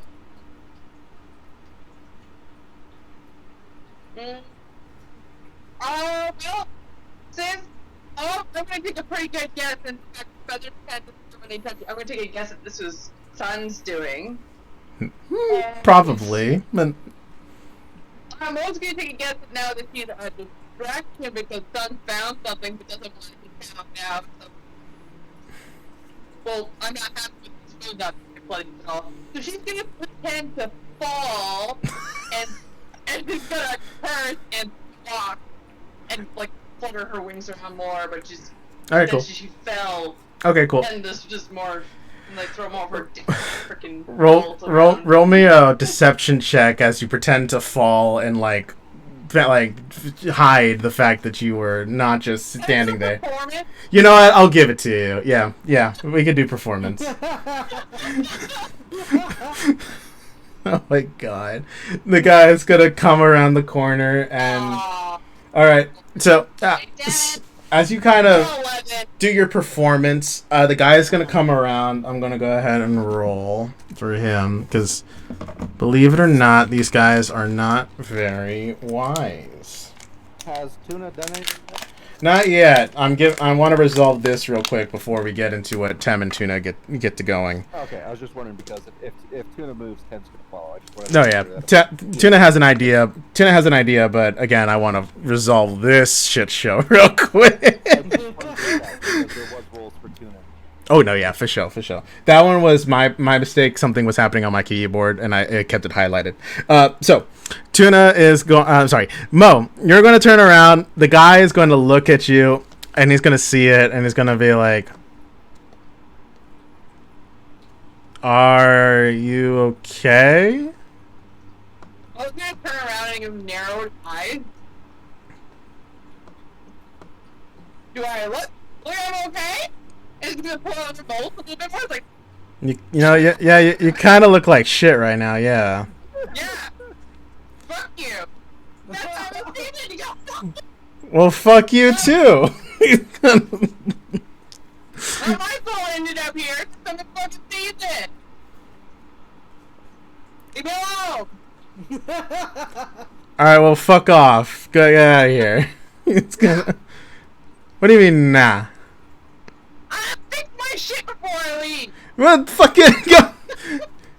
It's like, all right, look. I want to be nice about this, but you gotta go. You have to go, like now. Get the fuck out of here. You know, my computer just went completely black. Rest in peace. Because I hit it while I was Yeah, I see the camera and everything, but it's I mean, no, yeah, I know it's a screen. Yeah, no, yeah. oh well. I wasn't. Could you project the image to that TV behind you or no? No, the laptop's too old. Nah, rip. Yeah. Rip. Yeah, no. But He's looking very incredulously at you, if it helps. Moses gonna keep playing like I'm offended because I'm molting kind of bullshit. Like just playing up a stupid angry bird because at this point she thinks she's a distraction, so she's just being a distraction. Fair enough. He's got some of the other. All right, so some of the other guys are going to move over. We're going to pull back over to the south side of the warehouse. While Tuna and Tem, while you guys are standing off to the side, you see that there is movement, and you see that some people they're now no longer talking. They're actually actively walking their way over to the opposite side of you guys. And Tuna is going to look down at you. I believe they might need some assistance. We should probably go then. I can. He's gonna look at you. He's gonna look. Are you all right with if I cast a spell? Go for it. He's gonna touch you, and he's gonna cast. He's gonna cast it at a second level long strider, onto both himself and you. So you guys now have double. You have 10 extra feet of movement. And he's going to also cast Jump on you guys, second level. I had to mark off on that one. Hold on. There you go. And he's going to cast Jump on you guys so that now we have an additional... triple the jump speed. He's going to cast those on both of you guys. This is just in case if we need to move fast. And he's going to run up to... he's going to point to the roof. I believe if we enter into the roof, we'll be successful. All right, and then you guys book it. He's just gonna run.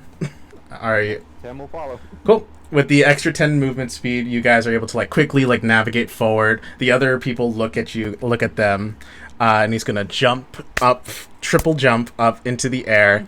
He's going to land on the roof. The roof collapses and falls, and he lands and right in front of Charlie. And he sees a dagger flying at him. He's going to reaction spell shield.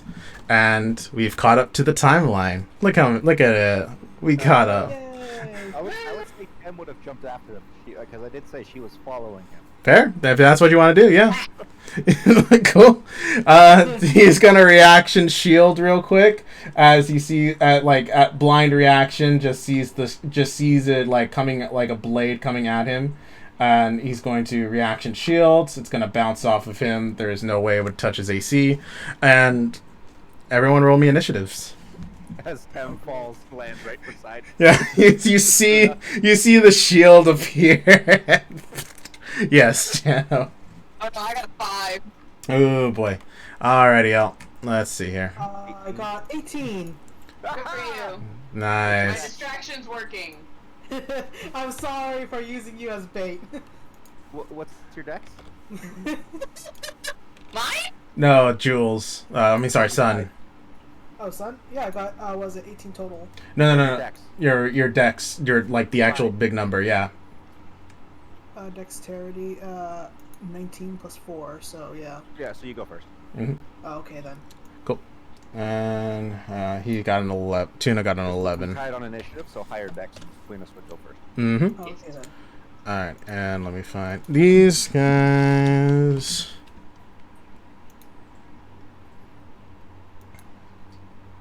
I just realized that Tem is still not spec for combat, so she's only got big spells.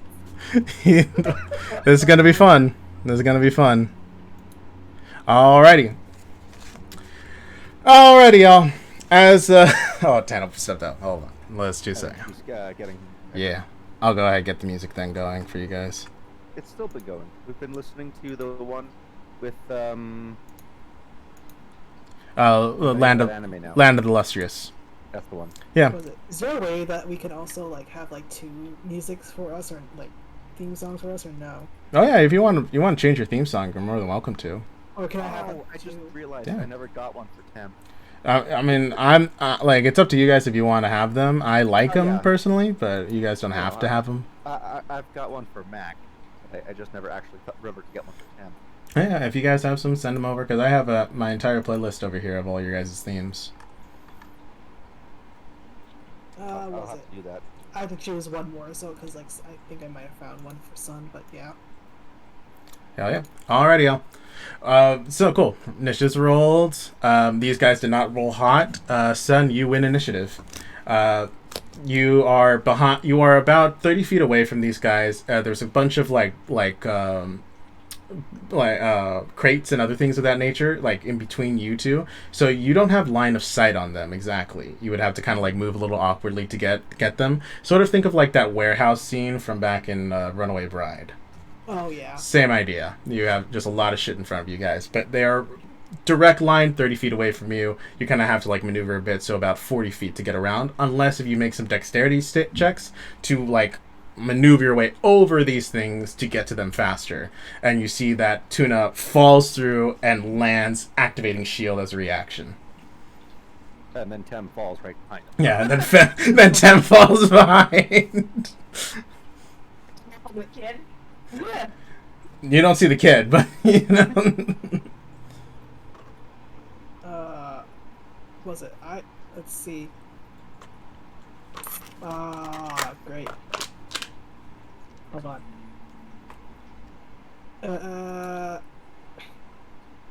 I guess like so we're starting a fight now, essentially, right? I mean, you don't have to start fighting, but I'm just going to roll out initiatives just in case you guys start, because they only see Tuna and Tem right now. So that's what they're focusing on. And it's just the 2 gentlemen inside, like I had described earlier. Was it? I'm gonna use my turn of finding and just like see if I can locate Charlie. You already see it. It's pointing in direction towards Tuna. He's like, oh shit. Was it? Okay, then I'm gonna cast. Was it? I was like, oh fuck. Can I? Let's like tell Tuna like, I think Charlie's, or was it behind you or beside you? I think Charlie is behind you or beside you. Okay. All right. That totally works. Tuna's going to receive the message, and on his turn, he'll turn. But for right now, he can't really do anything. Mm-hmm. And anything else? Or are you going to move up at all, or are you solid? Oh yeah, I'm gonna move around to Cool. Tuna's area. All right, you kind of move in. You're about like 10 feet behind the guys, the 2 gentlemen in front who were talking about the poem. They have not seen you at all. Go ahead and roll me a stealth check just to make sure like how stealthy you are. Let's see. 17 total. 17 total. All right, you easily sneak your way through. These guys are totally distracted. There you go. Welcome. Hell yeah. Tem, you're up.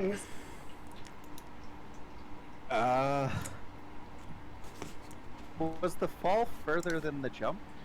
The fall was about, I would Because how argue. jump works, as long as you don't fall further than you've jumped up, you're fine. But if you fall Oh, further than you've jumped, No way. There's no way. You guys, you jumped cleanly up. Like, only double the amount would have been perfectly fine to clear it. Triple is like overreaching on that one. So you guys were so she totally doesn't fine. land clumsily. No. You land like intentionally, as suddenly there's like you were expecting the roof, and now there is no roof, and now there is just the ground and danger. Okay, how much light is in this area? A fair amount. There's a lot of holes. Like, this was a very rickety place to begin with. So there are some large holes, and there is sunlight everywhere. It is not in your favor. Okay. Yeah. So Tem is going to hold a spell, Okay. wall of sand, and she's just going to look up at the guards. Are these the same guards that pulled her off earlier? No, totally different people, but same sort of uniform. Okay, so she'll just look up at them and go, That roof's not that stable. I need to look into that. to hold an action to cast wall of sand if They pull out a blade in response. they attack. They pull out a blade in response to you. All right, cool. Absolutely anything else? You have about 10 feet of distance from them, so you're not directly in front of these guys. The wall of sand will not be a good option. Yeah, sorry, I should have made that clear on mechanics-wise. That's my apologies. Okay, then she won't do that. Instead, she'll unbuckle her pouch on Okay. her other side and just kind of have her shield ready beside her in case they attack her because they drew weapons. Cool. AC is up. Cool. You're good to go. Any movement, or are you solid? Nope, stay right there. Stay right there. Did you want to look around to see Charlie behind you? I can make that percent. Might not go that well. Go for it. 7. 7. As you turn around, you don't see, like, the shadows are just, like, Tuna is so tall compared to you that it's casting enough of a shadow to hide Charlie behind you. So out of character, you know he's there, but in character, you don't see him at all. Yeah, and also that's why I was also asking how much light there was, whether I'm rolling advantage or not on light checks. Yeah, unfortunately, at the moment, yes. Yeah, that's why I got a 7. That would have been a lot better. Yeah. Alrighty then. Tuna is up. Tuna is going to take a... is going to look... Apologies, gentlemen. He's going to roll a perception check real quick to see if he looks around. He's not very perceptive either. He does not notice him at all. Even with advantage after his son told him. Oh, that's right. That's right. He does have advantage because of that. Oh, there you go. That's better. 17. He turns around. He looks behind him and he sees the kid behind him. Tem, I believe we found our target. Oh, that's a great way to put that. Scare the shit out of that kid. This is Tuna, dude. Tuna's gone. Tuna's being realistic. Let's go. Target acquired. Tuna's gonna look forward. Gentlemen. No tact. Tuna has no tact. Gentlemen, I do apologize, but I believe we are intruding. We will take our escort and leave. They will look to him. No, you're not. We're gonna kill you. Unfortunate. And Tuna is going to then pull out. Oh God, how OP does he want to be right now? Yeah, he's fuck it. He's going to Misty Step bonus action behind them, and he's going to I knew I should have just done it, but fuck it. Let's do it. He's going to stab them from behind, Misty Step behind them. So he's gonna you see, Sun, as you walk up, suddenly Tuna disappears in like a fog of mist, and then reappears in front of you in a fog of mist. He pulls out both of his daggers, and he's going to stab both of them. He's going to stab them both with his blade, and he's just going to roll for that. They are not very good. 14 and a 15 both hit, and he's going to deal damage. 3 for the first guy and 4 for the second guy. Does Tuna have access to multiple attacks per turn? Tuna has access for this. Oh no, he's a 4th level sorcerer, so now he doesn't have multi-attack. So never mind, he does the 1 attack. So we're just going to keep that 3 and that 15. He's going to kill the guy. He's going to attack the guy in front first. And that is... Alright, cool. He, blade comes out from him. You see that he has full-on stabs. He's not looking so hot already. These guys are fairly weak. And it's the bandits' turns. Both of them are going to turn and look at Tuna, and they're going to attack Tuna as Tuna is the target of this. First, Does the one in front of me turn away? Because I'll take attack of opportunity if he's trying to leave me. you're outside of the wall, so that's the only problem. 12 and 10 both miss Tuna, both clink off of his now like hand armor off of him, and Tuna looks to them. I do not wish to kill any of you. Would you please let us go peacefully? Mo, you're up, and you're outside of the of this like door, but you see like out of the corner of your eye a large tuna jumping up and smashing through the opposite side of the roof, and you hear all this. Like, you hear the now like attacks and the fighting and the magicry going on. Like, Tuna's not being quiet about this. I'll hear that all. Well, what? Yeah, you did. Yeah, like, alright, do you want to live or do you want to die? Fuck you! And he's gonna try to. He's not having it. Alright, that's fine. So I'll draw my katana. You'll have fun. Make me an intimidation check, as you are far more. You're tougher looking than he is. Make me an intimidation check. Yeah, I failed that. I got a dirty 1 because it was a 2, but I got a -1 on it. So at least it's not in that one. He's not. He don't believe it. He don't believe it. It's just this is raggedy goose. Yeah, it's just a goose. Yeah, who was like yelling about molting. It's like he doesn't believe it. All right, well, that's fine. I'm going to roll to attack with Destiny.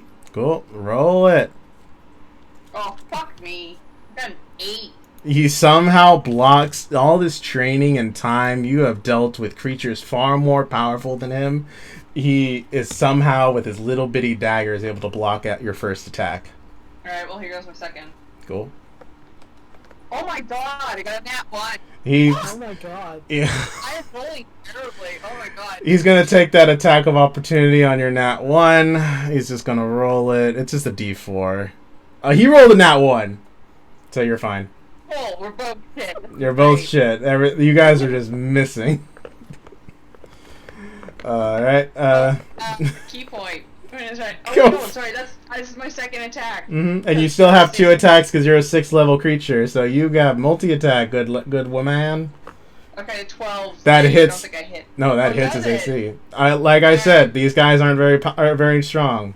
Alright, well, here's the first damage then. First damage. 8. You have his HP.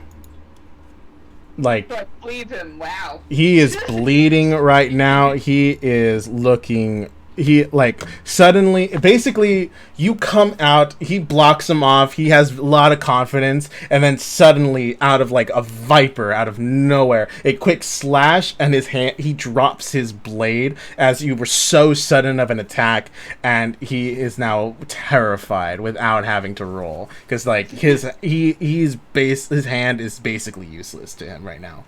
As he looks down, it looks up at you. You still have your second attack because of Destiny's features. Not even hesitating, it's like, I gave you a choice. Oh my god. Please hit. 22. Fucking hit. Oh my Kill God. this man. Kill this man. This is some extreme. He's dead. He's dead. We should have How do you- taken him a peaceful way. How does this look as you destroy this guy? Decapitation. Cool. He's the camera zooms in on his eyes. He sees Mo, and it flips air, and then he sees his body falls to the ground as Mo, you stand above him with your blade out, still molting. Got his flying arrow. It's everywhere. He is dead. Cool. Blade, puts it back. Hell yeah. You still have movement. You're flying. Everything. I'm just gonna casually open the door and walk in. Cool. You walk around the corner. The guys we're walking too, but suddenly they see like the head appear of their ally fall, a body fall headless, blood spurting everywhere, and you casually swiping off the blood off your blade and resheathing Destiny. And they look at you. Roll me a intimidation check with advantage, because there is just no like this is to them. This is out there. I got a nat 20. No second roll necessary. They start to back up. They back up as you like casually walk by them. They don't even take the opportunity attack, and you kick down the door. The door bursts open, and you see the scene that I had described earlier. You see like a hiding sun behind a crate, a tuna stabbing this guy from behind, and like mist slowly fading away. You see Tem off to the side, and because just for clarity, just because this is cool, you also see a little boy matching the description of what you're looking for, who's like trying to like get out of the out through like this like hole in the wall behind right. Tem, as Tem is like preparing to do things. And as she kicks down the door, she's gonna continue to try and intimidate them, be like, I already told the guy outside what. That natural 20, I'll still keep it going. The guy like blade out. Tuna is like has his blade still going. Both of their attacks glanced off of him. They kind of look at each other. You hear the dropping of blades all around you. And there you go. You guys win the combat. That's it. Simple as that. Hey, it's session 1, y'all. We got Yeah, no, it's fine. easy peasy. They will drop their weapons, and they're going to attempt to flee. Would you guys like to do something about that? Yeah. What was it? They can leave. What do you guys want to do about that? Sun strolls up, just strides up to them, being like, Oh, I meant more about the guys outside of the warehouse. There's like three other guys out there, but they are like stunned after seeing like the blood, their companion completely decapitated, and it took less than a sec. Like to them, 6 seconds was far too fast, and it wasn't even that. It was like technically like in 4 seconds. So it's like or 4 seconds, man. I'm gonna call them on over and come on, go with the rest of your buddies, get over here. They will. Don't make me come get you. I'm gonna like pop my wings like he's like, you can't outrun a goose that can fly. Just don't make me come get you. Get over here. They rolled high, so they are not going to. They are going to quietly walk their way over. We don't want any trouble. We're honest working men. Why'd you kill Ted? If you don't want trouble, why threaten kill? What do you mean? You want to live or you want to die? What do you mean? And he attacked me. The guy off the other end looks. The guy that threw the dagger initially at Charlie. He looks. I kind of threw a dagger at a kid. What the fuck, Emerald? Like what the fuck? Tem, you turn and you see Charlie behind you. You hear like the creaking of the door, and you see Charlie like terrified. Like the door that he was like kind of opening up, like the hinge of the wall that he was like pushing to make room for himself, he had let go after seeing this initial like tuna jumping in, shield, stepping around, stabbing this guy, and like magic craft that he's never seen before, and like you in particular, he has never seen a creature like you in his life, so he is just terrified. Sit. He's gonna sit. He's gonna sit. He sat. Tem's happy. She's going to turn around and watch the rest of the scene unfold. Cool. He'll just stay there. I believe we did not want to cause any damages. However, Tuna looks up into the ceiling. I do apologize for that. We were looking for our target, Charlie, which we have seemed to have acquired.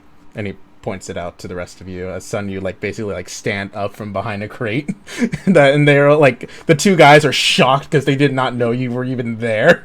And they're like, we're surrounded by all sides, and the guy that you now know as Emerald is looking as like, look. The kid was like here. He's not supposed to be here. That's why I threw the dagger. I didn't know you guys like were looking for him. That's my bad. Don't throw daggers at fledglings. I mean kids. What? Wait, what? Kids. Also, You guys call them I kids. randomly attacked a hatchling. Well, because I don't know. It was a kid. Yeah, hatchlings are kids. In your terms. Small humanoids. Yes. What is with you guys? Hold on, Eric, tabaxi. Yeah. Oh, now I explain that.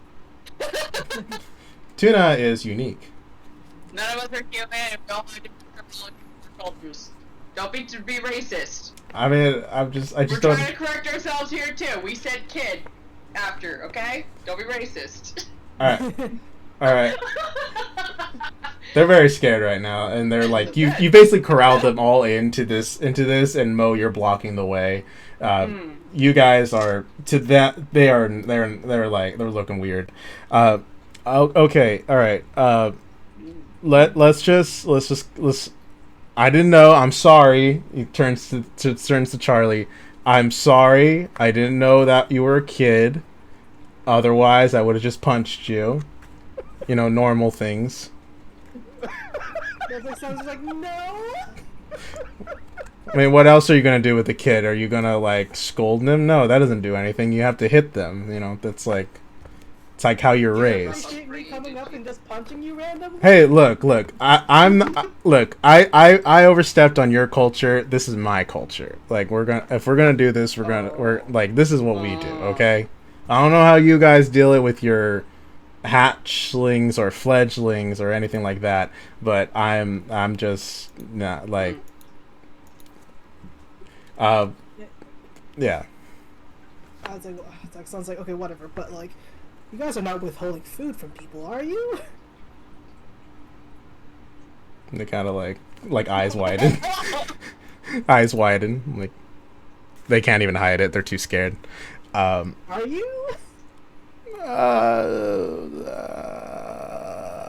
We didn't take part in your culture with hitting the younglings. You're younger than me. I mean, that's relative, but Under the tent. Tuna is immortal. Yes. Yes, you are. Thank Was it? you. But no, I was just kind of like, we can just start hitting you at this point. I mean, I guess technically, if you want to put labels on it, you could say we're withholding food. Why is that? I've seen the place around here, and was it? I've been around here for a good while. So, what you look around, because you lived here once before, you see markings of your old clan, of your stamp, of your family business stamped on the some of these crates. And you see other local farmers, other people that you've known all your life. You know their stamps so well, no roles necessary. These are not supposed to be here. These are supposed to be in the market or in the hands of others. This is not supposed to be here. And none of these guys... This isn't supposed to be here. What the hell's going on? Look, we're just doing a service. We're just honest working men that are stealing. I don't want to lie because it's obvious enough you guys could probably take us out really quickly. How is honest and stealing in the same sentence? Because I'm being honest with you that we are stealing. But look, we have a food shortage going on. So our boss is paying us to procure first dibs. Who's the boss? My boss, our boss, and he kind of looks around. We're known as Emerald's Chest. So, we are, my boss, his name is Wendell.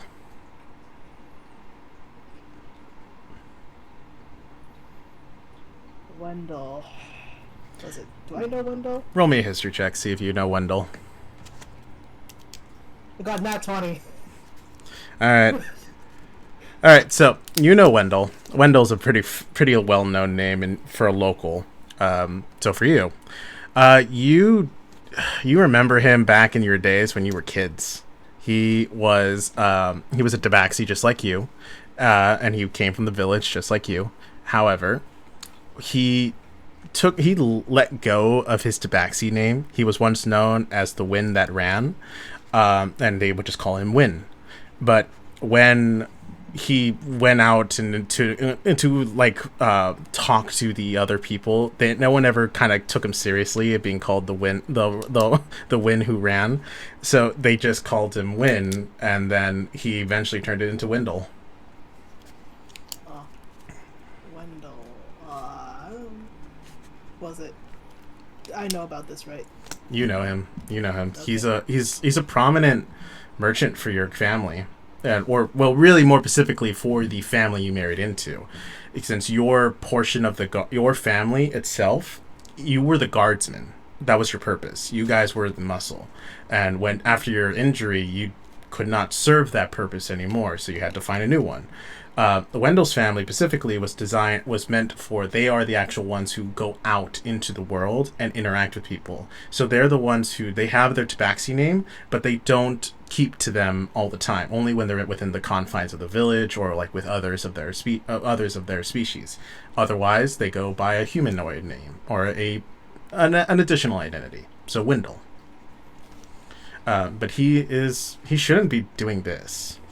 Not at least as far as you know. You remember him as being kind of like a young, bright, very energetic person, and he had very high ideals. And yet, if it's the Wendell that you know, this is very off the beaten path of what he has done. Was it? Oh shit! Has it gone that? It's like, are you guys that desperate?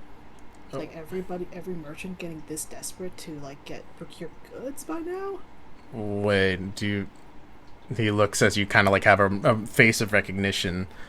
Do you know Wendell? Yes. Well, if you know him, then we've been dealing with this shortage for a very long time, like a couple of years, in fact. And this. It's like, oh crap. Hence, was it? Tuna's gonna look at you. Are you from here originally, son? Unfortunately, yes. I haven't spoken to anybody here for a long time. Why didn't you inform us? It would have been nice to see your hometown. There's a reason why I don't talk about it. And unfortunately, we are here. Fair enough. Intriguing. Is it something you want to deal with? Was it? If it involves my what was it? I was like, hold on, I remember their names. Was it? I go to. I gotta remember my parents' names. Oh God. All right. Was it? That is true. Nor does Tuna. So I was just like, what was it? Are Honey and Beetle? Are they? Was it? Are they up to? It's like, are they okay then? Do you know? I don't know anyone by those names. Are those names? They are, yes. They're. I don't know anyone by those names. Not at all. Oh crap! Was it? Gonna have to see. Was it? Well, you know what? Damn it. Well, if your guys are good, then you could take your kid and leave. We'll go. We're taking the kid in. You guys are gonna be giving those to villagers around the villagers at least. That's not our job. They try to saddle their way out past you, Mob and Mo. I'm gonna expand my wings out. Yeah, Block them off even further. Emerald's kind of like, okay, look, guys, come on. This is just what we were told to do. This. It's not like we want to. I mean, Do I have to talk to Wendell? I'm gonna talk to Wendell. Huh? I mean, I could take you to him, I guess. Your call, son. Do you guys want to? Cause like, this is up to you. This is your past, your territory. If you want to delve in it, we'll support you. You want to keep your nose out of it? Fine. But as it stands, it's your decision. And this would be very intriguing to learn about why there's such a food shortage in such a rich area. Yeah, I am. Was it suspicious too? You know what? If you was it fine? Well, it's like I gotta go speak to Wendell then, because this isn't him. All right. Well, he wants some information where your boss is at. Well, he's not here. He's in Forecaster, but I could take you to them. Escort or no escort, son? What was it? Yeah, let's go. He might have changed places. Well, it's like when I last saw him. Alright. And with that report, All right. see you guys in a few minutes while we make sure this kid makes it home safe. Hold on. Roll me an insight check.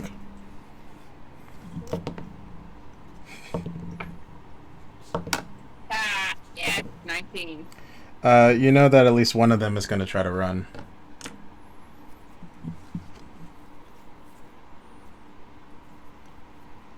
Do I know which one? Yeah. So there's 5 guys in total. There's Emerald, the tall one who threw the thing at Charlie. There is the shorter one, the one who wrote the poem. You find out his name is Sanzer. You then find out that the other one of the guys behind him is Henry, and the 4th one is Gracie. Yes, Gracie.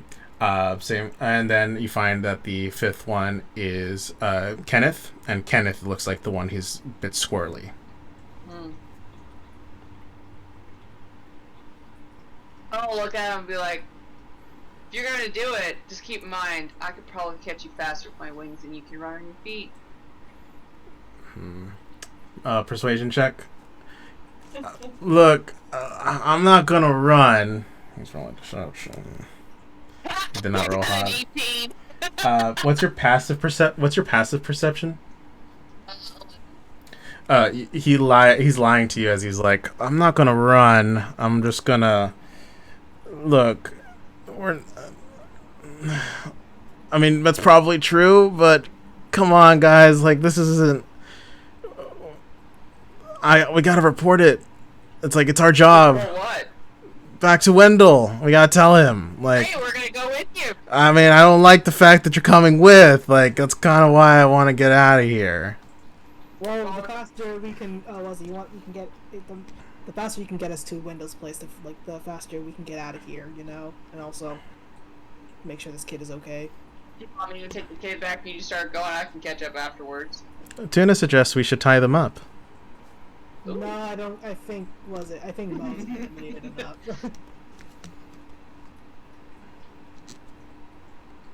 So yeah. All right, cool. You're gonna leave them be, or are you gonna stand guard over them? Are you saying that I can fight you guys with me split? Okay, then yeah, you can take the kid back. Okay. Who do you want with you, son? I'm guessing everyone else. Turning to the Cobalt. Are you coming with, or are you doing your own thing? Because you seem like you're kind of hanging out now, so I don't know if that's gonna be a thing. Tim can help drop off kids. No food shortage. Beneficial to town would be beneficial to town. Are you making your way northward? That has been the general direction so far for 10, yes. We are as well. We can accompany each other as we travel along. Whether first time we've had hitchhikers. Tim is more of a guide than a hitchhiker. Well, you don't know this place, so you're not much of a guide, are you? Don't guides need to learn their location in order to become guides? To an If extent. anything, son here is the guide. We don't know this land very well. Anyways, come on, Charlie. Cool. He's gonna Go. really quietly make his way through, very terrified, as he has been referred to as a target, hatchling, and what was your fledgling? Thank you. And fledgling. He's going to sidle up to you. Yes, ma'am. Cool. Alrighty. You, Tim, and Charlie make your way off. Son, you see that Bucket like pulls out his other dagger, and he starts to he keeps them close, and he you see that a spell is prepping in his hands. More specifically, because you've been around him so much, he's ready to cast Fire Breath. To drop it for you and him, just in case if things go really bad, but you don't think, but you know. Was it? Tuna's changed over the months. Yeah, I mean, the son's just like, all right. Was it take us to Wendell? Because I gotta speak to this guy. I need to know what the hell's going on. Fine. Here, we'll take you here, and you guys will start making your way. Okay, cool. So, as you guys make your way through with Charlie leads you to the orphanage, as you guys have just been told earlier. Did you guys want to talk to Charlie at all while you're making your way over, or? Sure. Cool. You guys were really, really cool. Really, really cool. That Tuna was his name? Does he always do stuff like that? Yeah. For the most Just part. Not sure. It's normal for him. That was really cool. He kind of walks in alongside you, bare feet and everything. Apple still in his hand. Yeah, and also I will take note of his rags and everything. Are you mistreated at the orphanage? Is that why you're always coming home late? Oh, Miss Gracie told you, huh? She has to look for you. Oh. Well, no, it's just we haven't had a lot of food lately, so I've had to try to get some on my own. Probably be a little more careful where you pick up your food choices, because I don't know exactly what had happened, aside from the fact that I knew someone threw a dagger at you, but that could have ended badly for you if Tuna hadn't shown up. So. No, yeah, it was probably for the best that that happened. I mean, I didn't take anything from them. I just Get the apple. well, I didn't. I mean, I grabbed it, but I didn't take it from them specifically. I grabbed something else, and I was hiding out. I thought it was abandoned. Yeah. What was the other thing you took? It was just a loaf of bread. Bread's good. I like bread. Bread is good.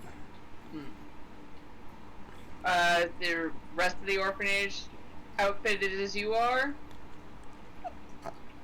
What does that mean? Dressed as you are, like, rags, outfitted. Outfitted. Huh. Yeah, we're about everyone has about the same uniform. He kind of looks a little ashamed at that and downcast and everything. Was it always like this, or has it just been rough for the past couple years? Well, about 2-3 years ago, I think. At least that's what a lot of people say. I don't really remember, but they were.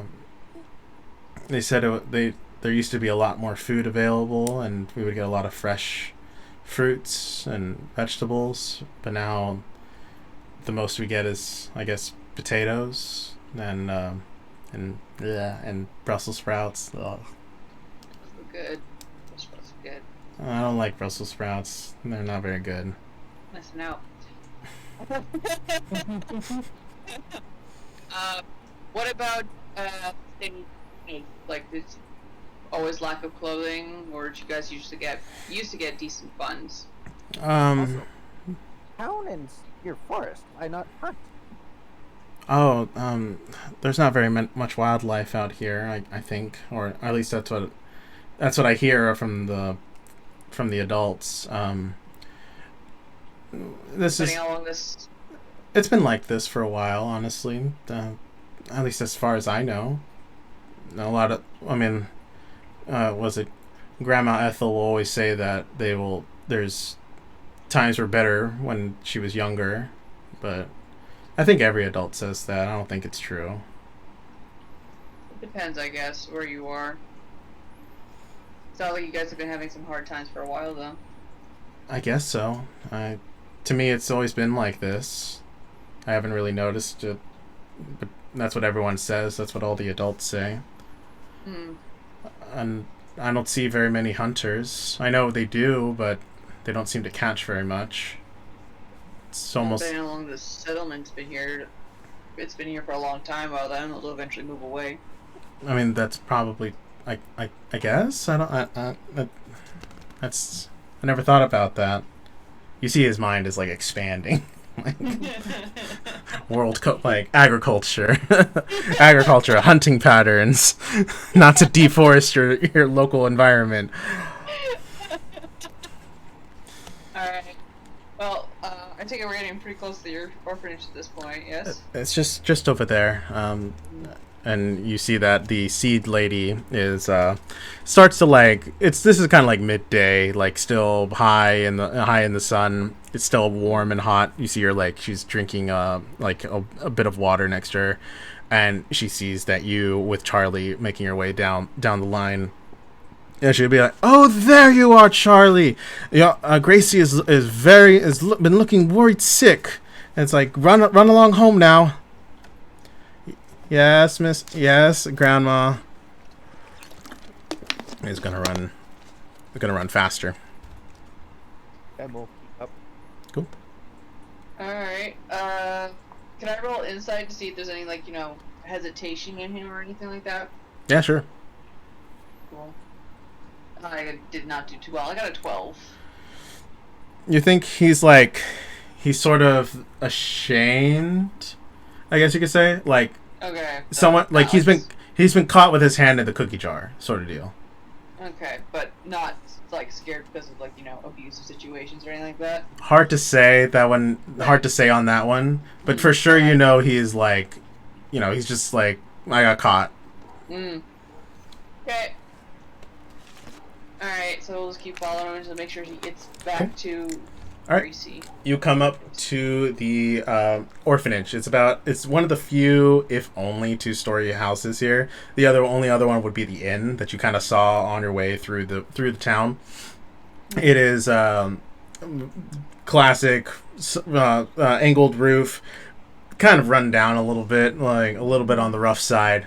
A little bit of a porch area and a stool step, sort of like that really southern like house design in America. When you guys walk your way up, you see that there is Gracie kind of like with a worried look as she's kind of like on a rocking chair and like waiting out front. And she sees that you guys come up, and she's like, "Oh, thank goodness, Charlie!" And she like runs up and like leans down in front of him. It's like, "Charlie, are you all right?" And she like starts to like look him over and like very much like just like the very like kid has been lost. I fucking finally found it, sort of feel. And she's like, "Oh, thank you so much." And she like hugs him tight, and it's like, don't ever run off like that again. You have to stay with the group. You have to stay with the other kids. And he kind of like looks a little ashamed, and it's like, "Now run along inside. We have a little bit of food left." And where did you get that apple? Me. Oh, you're too kind. That must have cost a fortune. No, don't worry about it. Oh. The kids deserve a treat every now and then. Well, eat it now before any of the other kids see it. Then, Charlie, and go. And he's gonna kind of like he's gonna nod quietly, and he'll look to you with like a look of thanks, and he's gonna walk off to the side, and he's gonna just devour this apple, like core and all. And he'll spit out the seeds eventually. Tem will collect the seeds and spit them out. As he spits them out, he kind of he takes a double take at you as you pick up these dirty seeds. Why are you grabbing the seeds? Could use to make more. You kept, but they were in my mouth. No? No?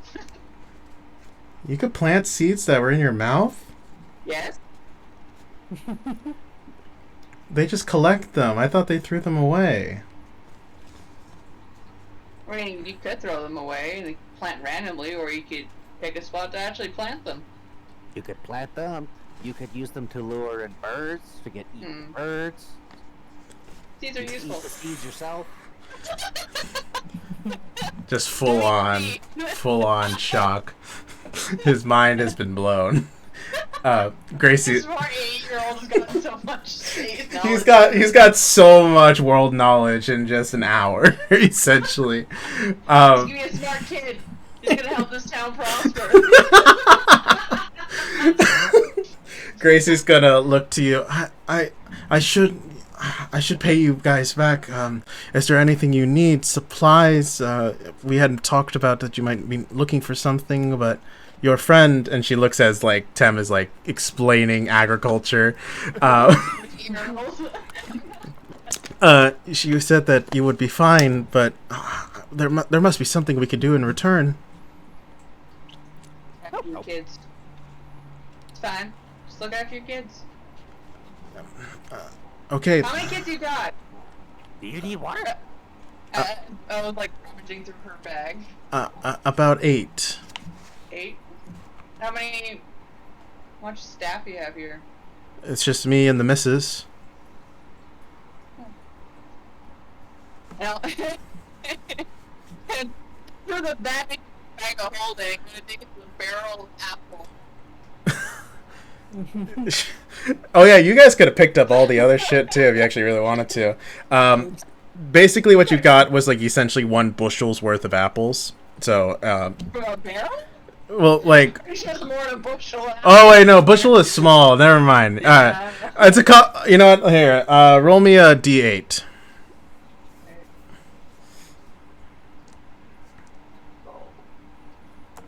Got a 4. Cool. You get 4 bushels of apples. I believe that's like is 12 each. Isn't it right? That's a dozen. Dozen. All right. So then a bushel is a dozen. So that times 4, No, right? A dozen is 12. A dozen is 12. So what's a bushel? I have no idea how much bushel is. All right. Well, whatever the case. It's more than a handful, but it's a very. Oh, okay. So then, fuck it. Dozen times 4. There you go. That's what you give them. There you go. Done. Kind of like a cluster. It's like, 48. you got a cluster, Ah. it's big, All right. something there. All right. Well, there you go. Super sweet. Thank you for doing the math. 48. Kiara, leave it alone. 48, 480. No, I'm just kidding.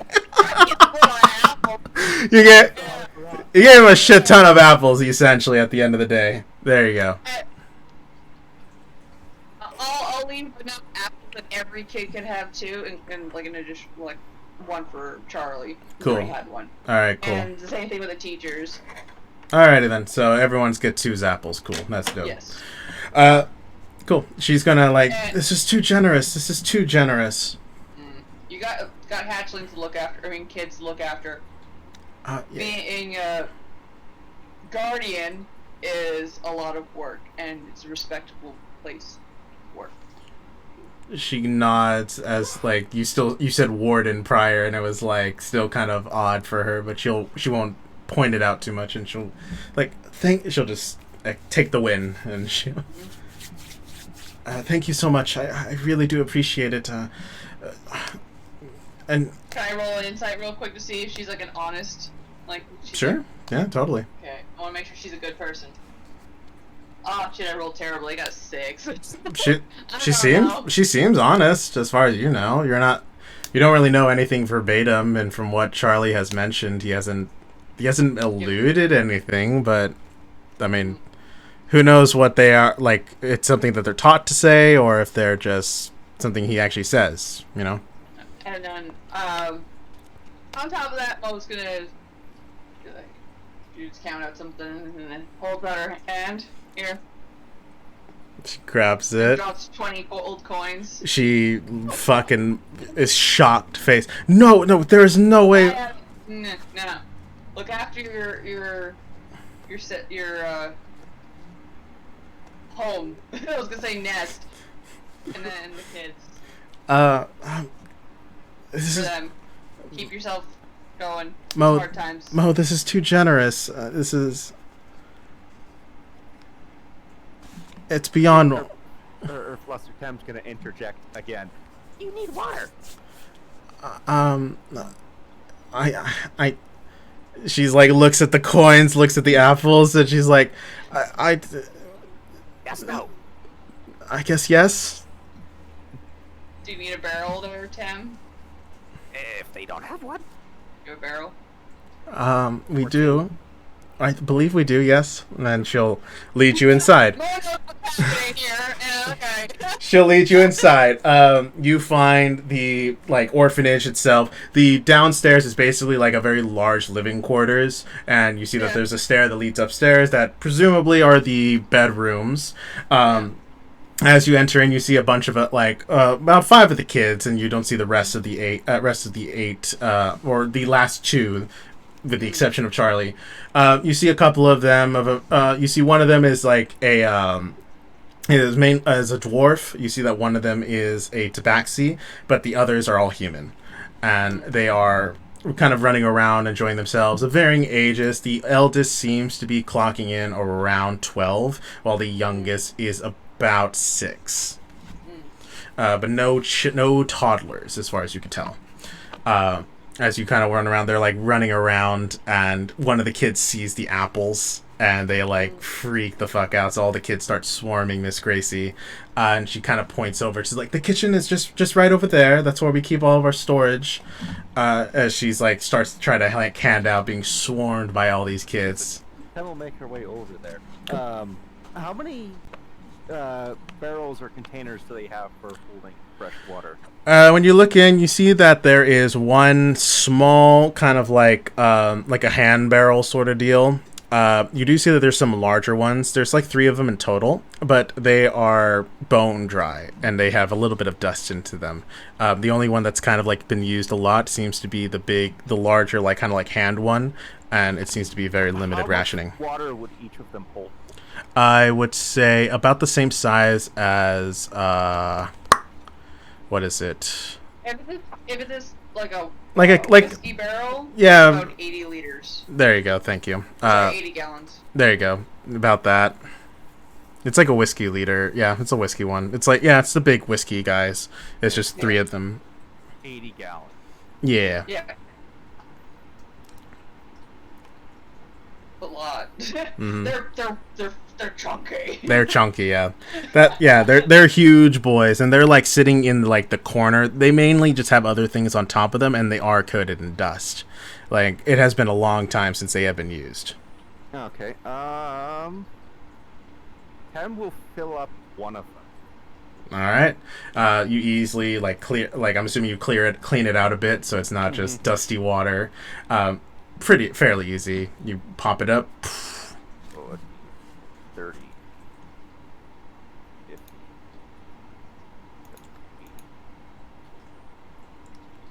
because I believe, where is it? Create or destroy water, 30-foot cube. It fits in 10 gallons each, so filling up one of them would be a lot. Yeah, So 80 that's gallons gonna of be- water is a lot. 3 first level, a second level, and a third level to fill up one of the barrels. Jesus. I mean, yeah, if you want to do that, go for it. Fill that fucker up. Cool. I was going to fill them all, but she can't do that. Okay. It's alright. That's still a lot of water. It is. You easily fill up 80 gallons worth, and you know what? Because the generosity, I'm just going to say you only expended a 2nd level spell slot rather than having to go all the way up to a 3rd level spell slot. Well, it was 3 first level, a second level, and a third. Okay, then you know what? We're just going to condense it down. 1/3 level spell slot. just to cover your 80, just for the generosity that you are treating these people. The gods look fondly upon it. Oh, you know what? Actually, because you are doing it this way, roll me a flat d20. No modifiers, no proficiencies.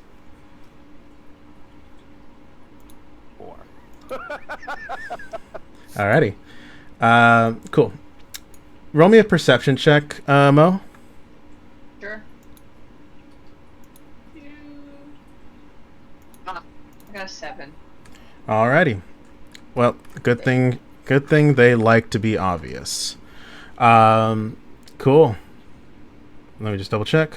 Alrighty. So, Tem, you don't feel anything too odd, but you feel that a light gust of fresh seawater kind of envelops you a little bit, and it's very pleasant.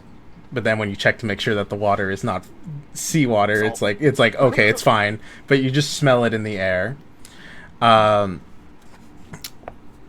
When you look on the barrel itself, Mo, you see that for a moment the water trickles out a little bit, like, as it's like kind of splashing, and for a second it makes a skull with horns upon it, and it makes it just for a split second, but then it fades away as it like continues to drip down the sides.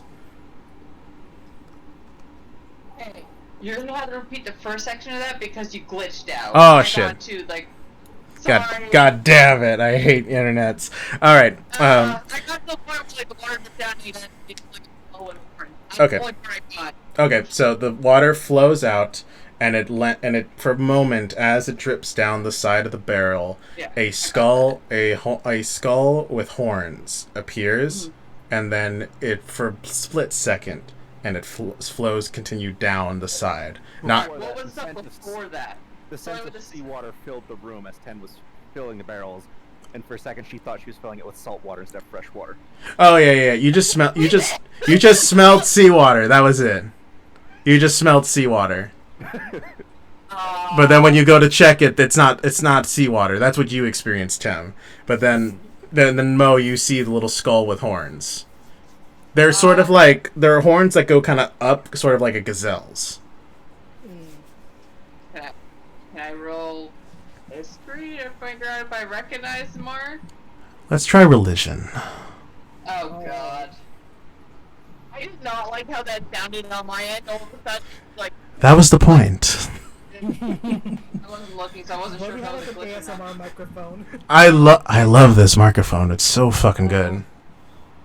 With a 13.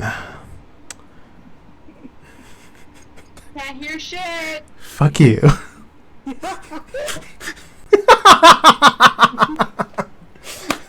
With a 13. You recognize it for what it is. It is the mark of the goddess of death. Relena, the goddess of death, the spirit keeper, lady of the veil, and the patron of orphans. Yeah. She has blessed this water. You're not sure how, and you're not sure in what capacity, but she has looked fondly upon this. And the mark of death. Alright, well. Sorry? And the mark of death has appeared in front of you. That's essentially it. That's such a contradiction. Welcome to Malice, y'all. Welcome to the gods. Why death? Is there pen and Dewey?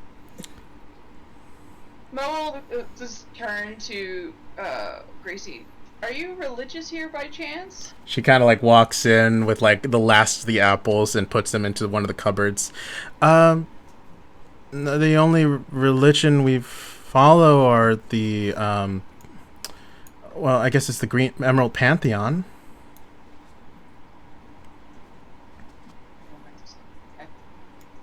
But not very much so. The children, we allow the children to decide if they want to worship a particular god, but I guess the most god we would pray to would be Relena, the goddess of orphans.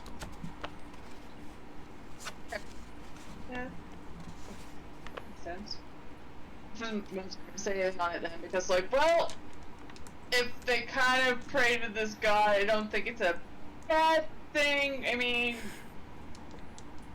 I'm just gonna leave it. Cool. Alright, well,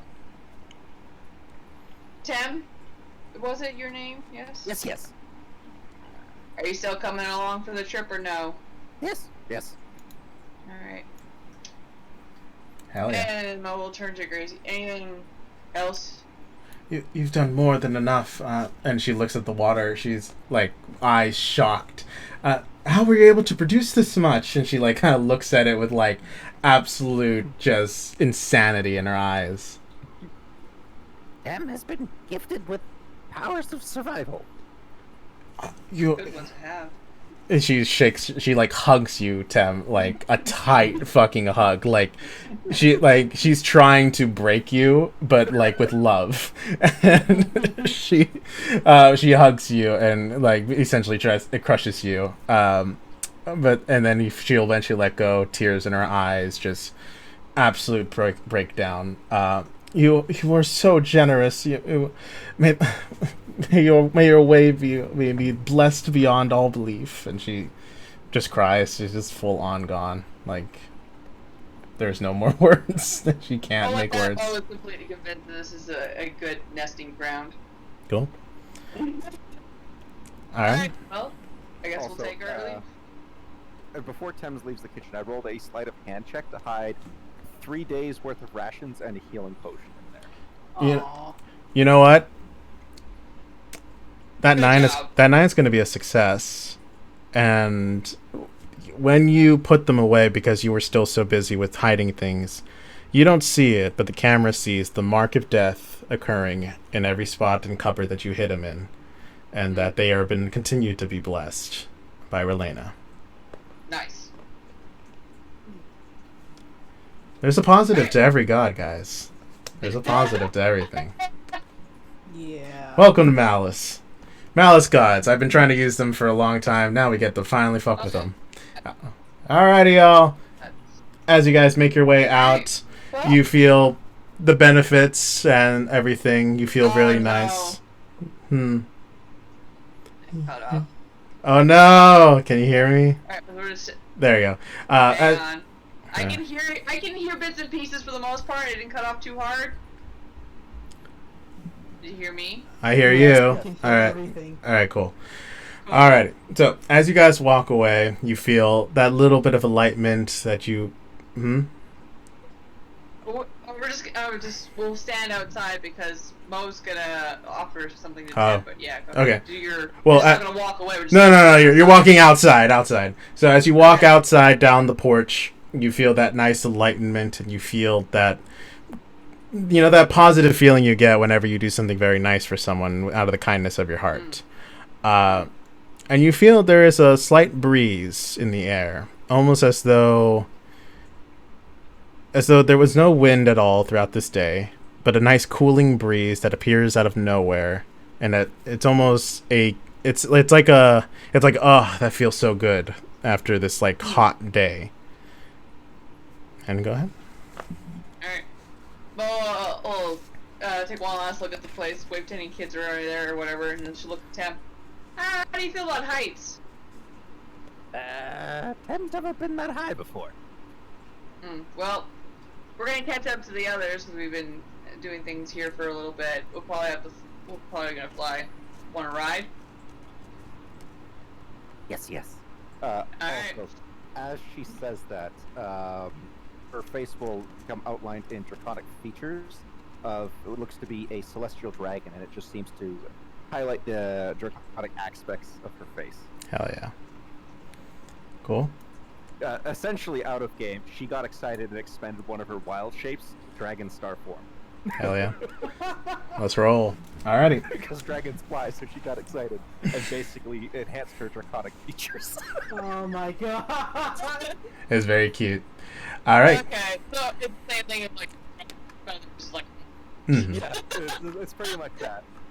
She has to expend a wild shape slot to do it, but she did it because she just got excited at the thought of flying like a real dragon. That's super fun. So good, Cute. and crowd down low, like, alright, get on. It's still under the effects of jump spell because it lasts 8 hours. She can easily jump up. Oh yeah, easy. And I think Long Strider is the same thing. It's also 8 hours. Yeah, so it's still going. So fucking, you see Tuna like cut to Tuna. Tuna's like fucking full on running like at super speed, and is like able to like jump really high because he's just using the spell. He's not used to it. Yeah, he's not used. Yeah, he's One Punch Manning. He's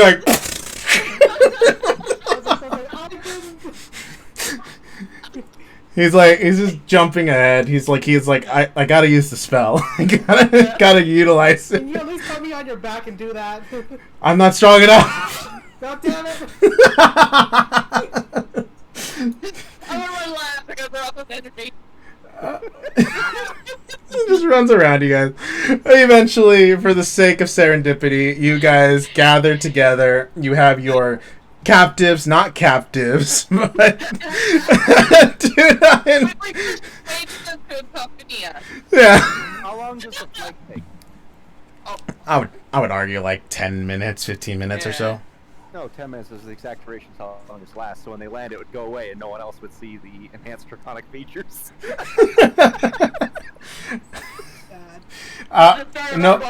No rolls necessary. It was a wonderful flight. Sun in the air, the wind on your back, and a perfect day.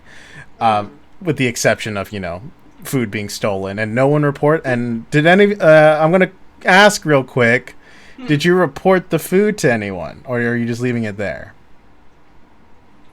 Sun. Oh. Sun. What was it?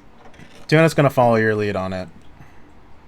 What was it? Oh shit.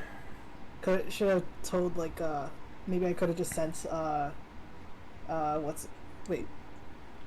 I guess I could also message that lady earlier saying there is food in this warehouse here. Wait. You're gonna send to to this woman Gracie, is that correct? Yeah.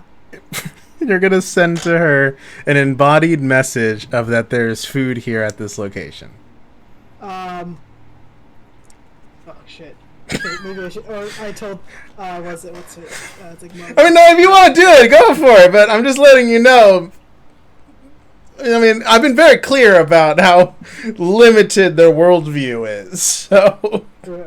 So I just want to make sure, if you're down with it, I'm down with it. Also, the fact they're flying is normal, but it's that's still pretty odd for them. But I mean, we could totally roll with it. I'm just reminding of that fact because. Yeah, I was tell Gracie, Sun here, food. Sun here, food at warehouse. All right. Which is and how which direction? So, from her, from the orphanage, it's to the west of her, a little west, northern westish, northern west. Yeah, northwest. Unguarded. Go take. Northwest, unguarded. Go take. All right, so that's 10. You have 20. You have 15 more words if you want to use them. Was it go feed kids? Go feed kids. Okay, cool. Yeah, Mo, you fly off, and sending also allows them to respond with 5 words. She's going to. God. My guess though is that she doesn't know she's okay. Is that she doesn't know how it works. No. Her first 25 words she says after that point will be sent over. So this is how it goes because I'm like, oh god, here we go. So you're gonna hear a scream because technically that's a word. So you're gonna hear a scream repeating it because it's multiple syllables and she takes a breath, ah, and then it goes. Is this the gods? Are they? Is this another blessing? And then it cuts off. She starts to pray to the gods in her mind, responding to your message, but then it cuts off.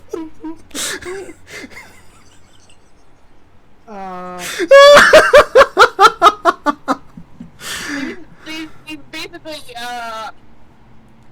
people living in the sticks who all of a sudden like shower generosity from a complete fucking stranger for no fucking reason other than, can I bother you? I can't find my kid, and all of a sudden it's like, oh yeah, we're trying to kid, now here's some money, here's some food, here's some water, and oh by the way, there's a bunch more food over there. Yeah. And then all the hidden stuff Tim left. And all hidden stuff, and it's all been blessed too. So there's gonna be some great things with that. In addition, another sending message. What are we sending? It's like, no, this is the group earlier. The group earlier. Okay. With Aarakocra, Baxi. Go get food. Go get food. Warehouse. Okay. At warehouse. Alrighty. You.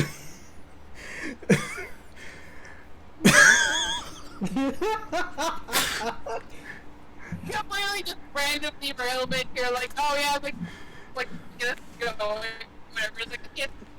Like, okay, just shower the orphanage with gifts and like peace.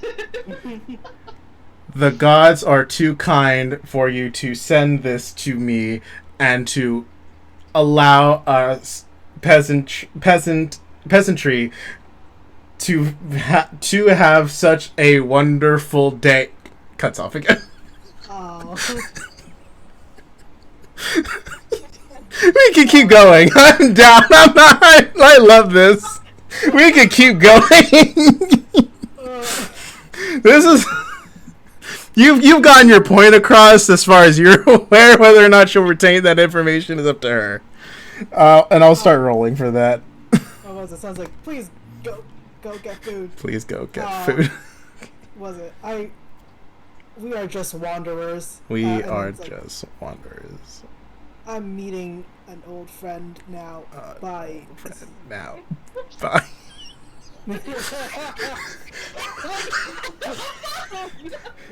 I am unworthy of this praise. You are too kind of a god to allow the children to have such a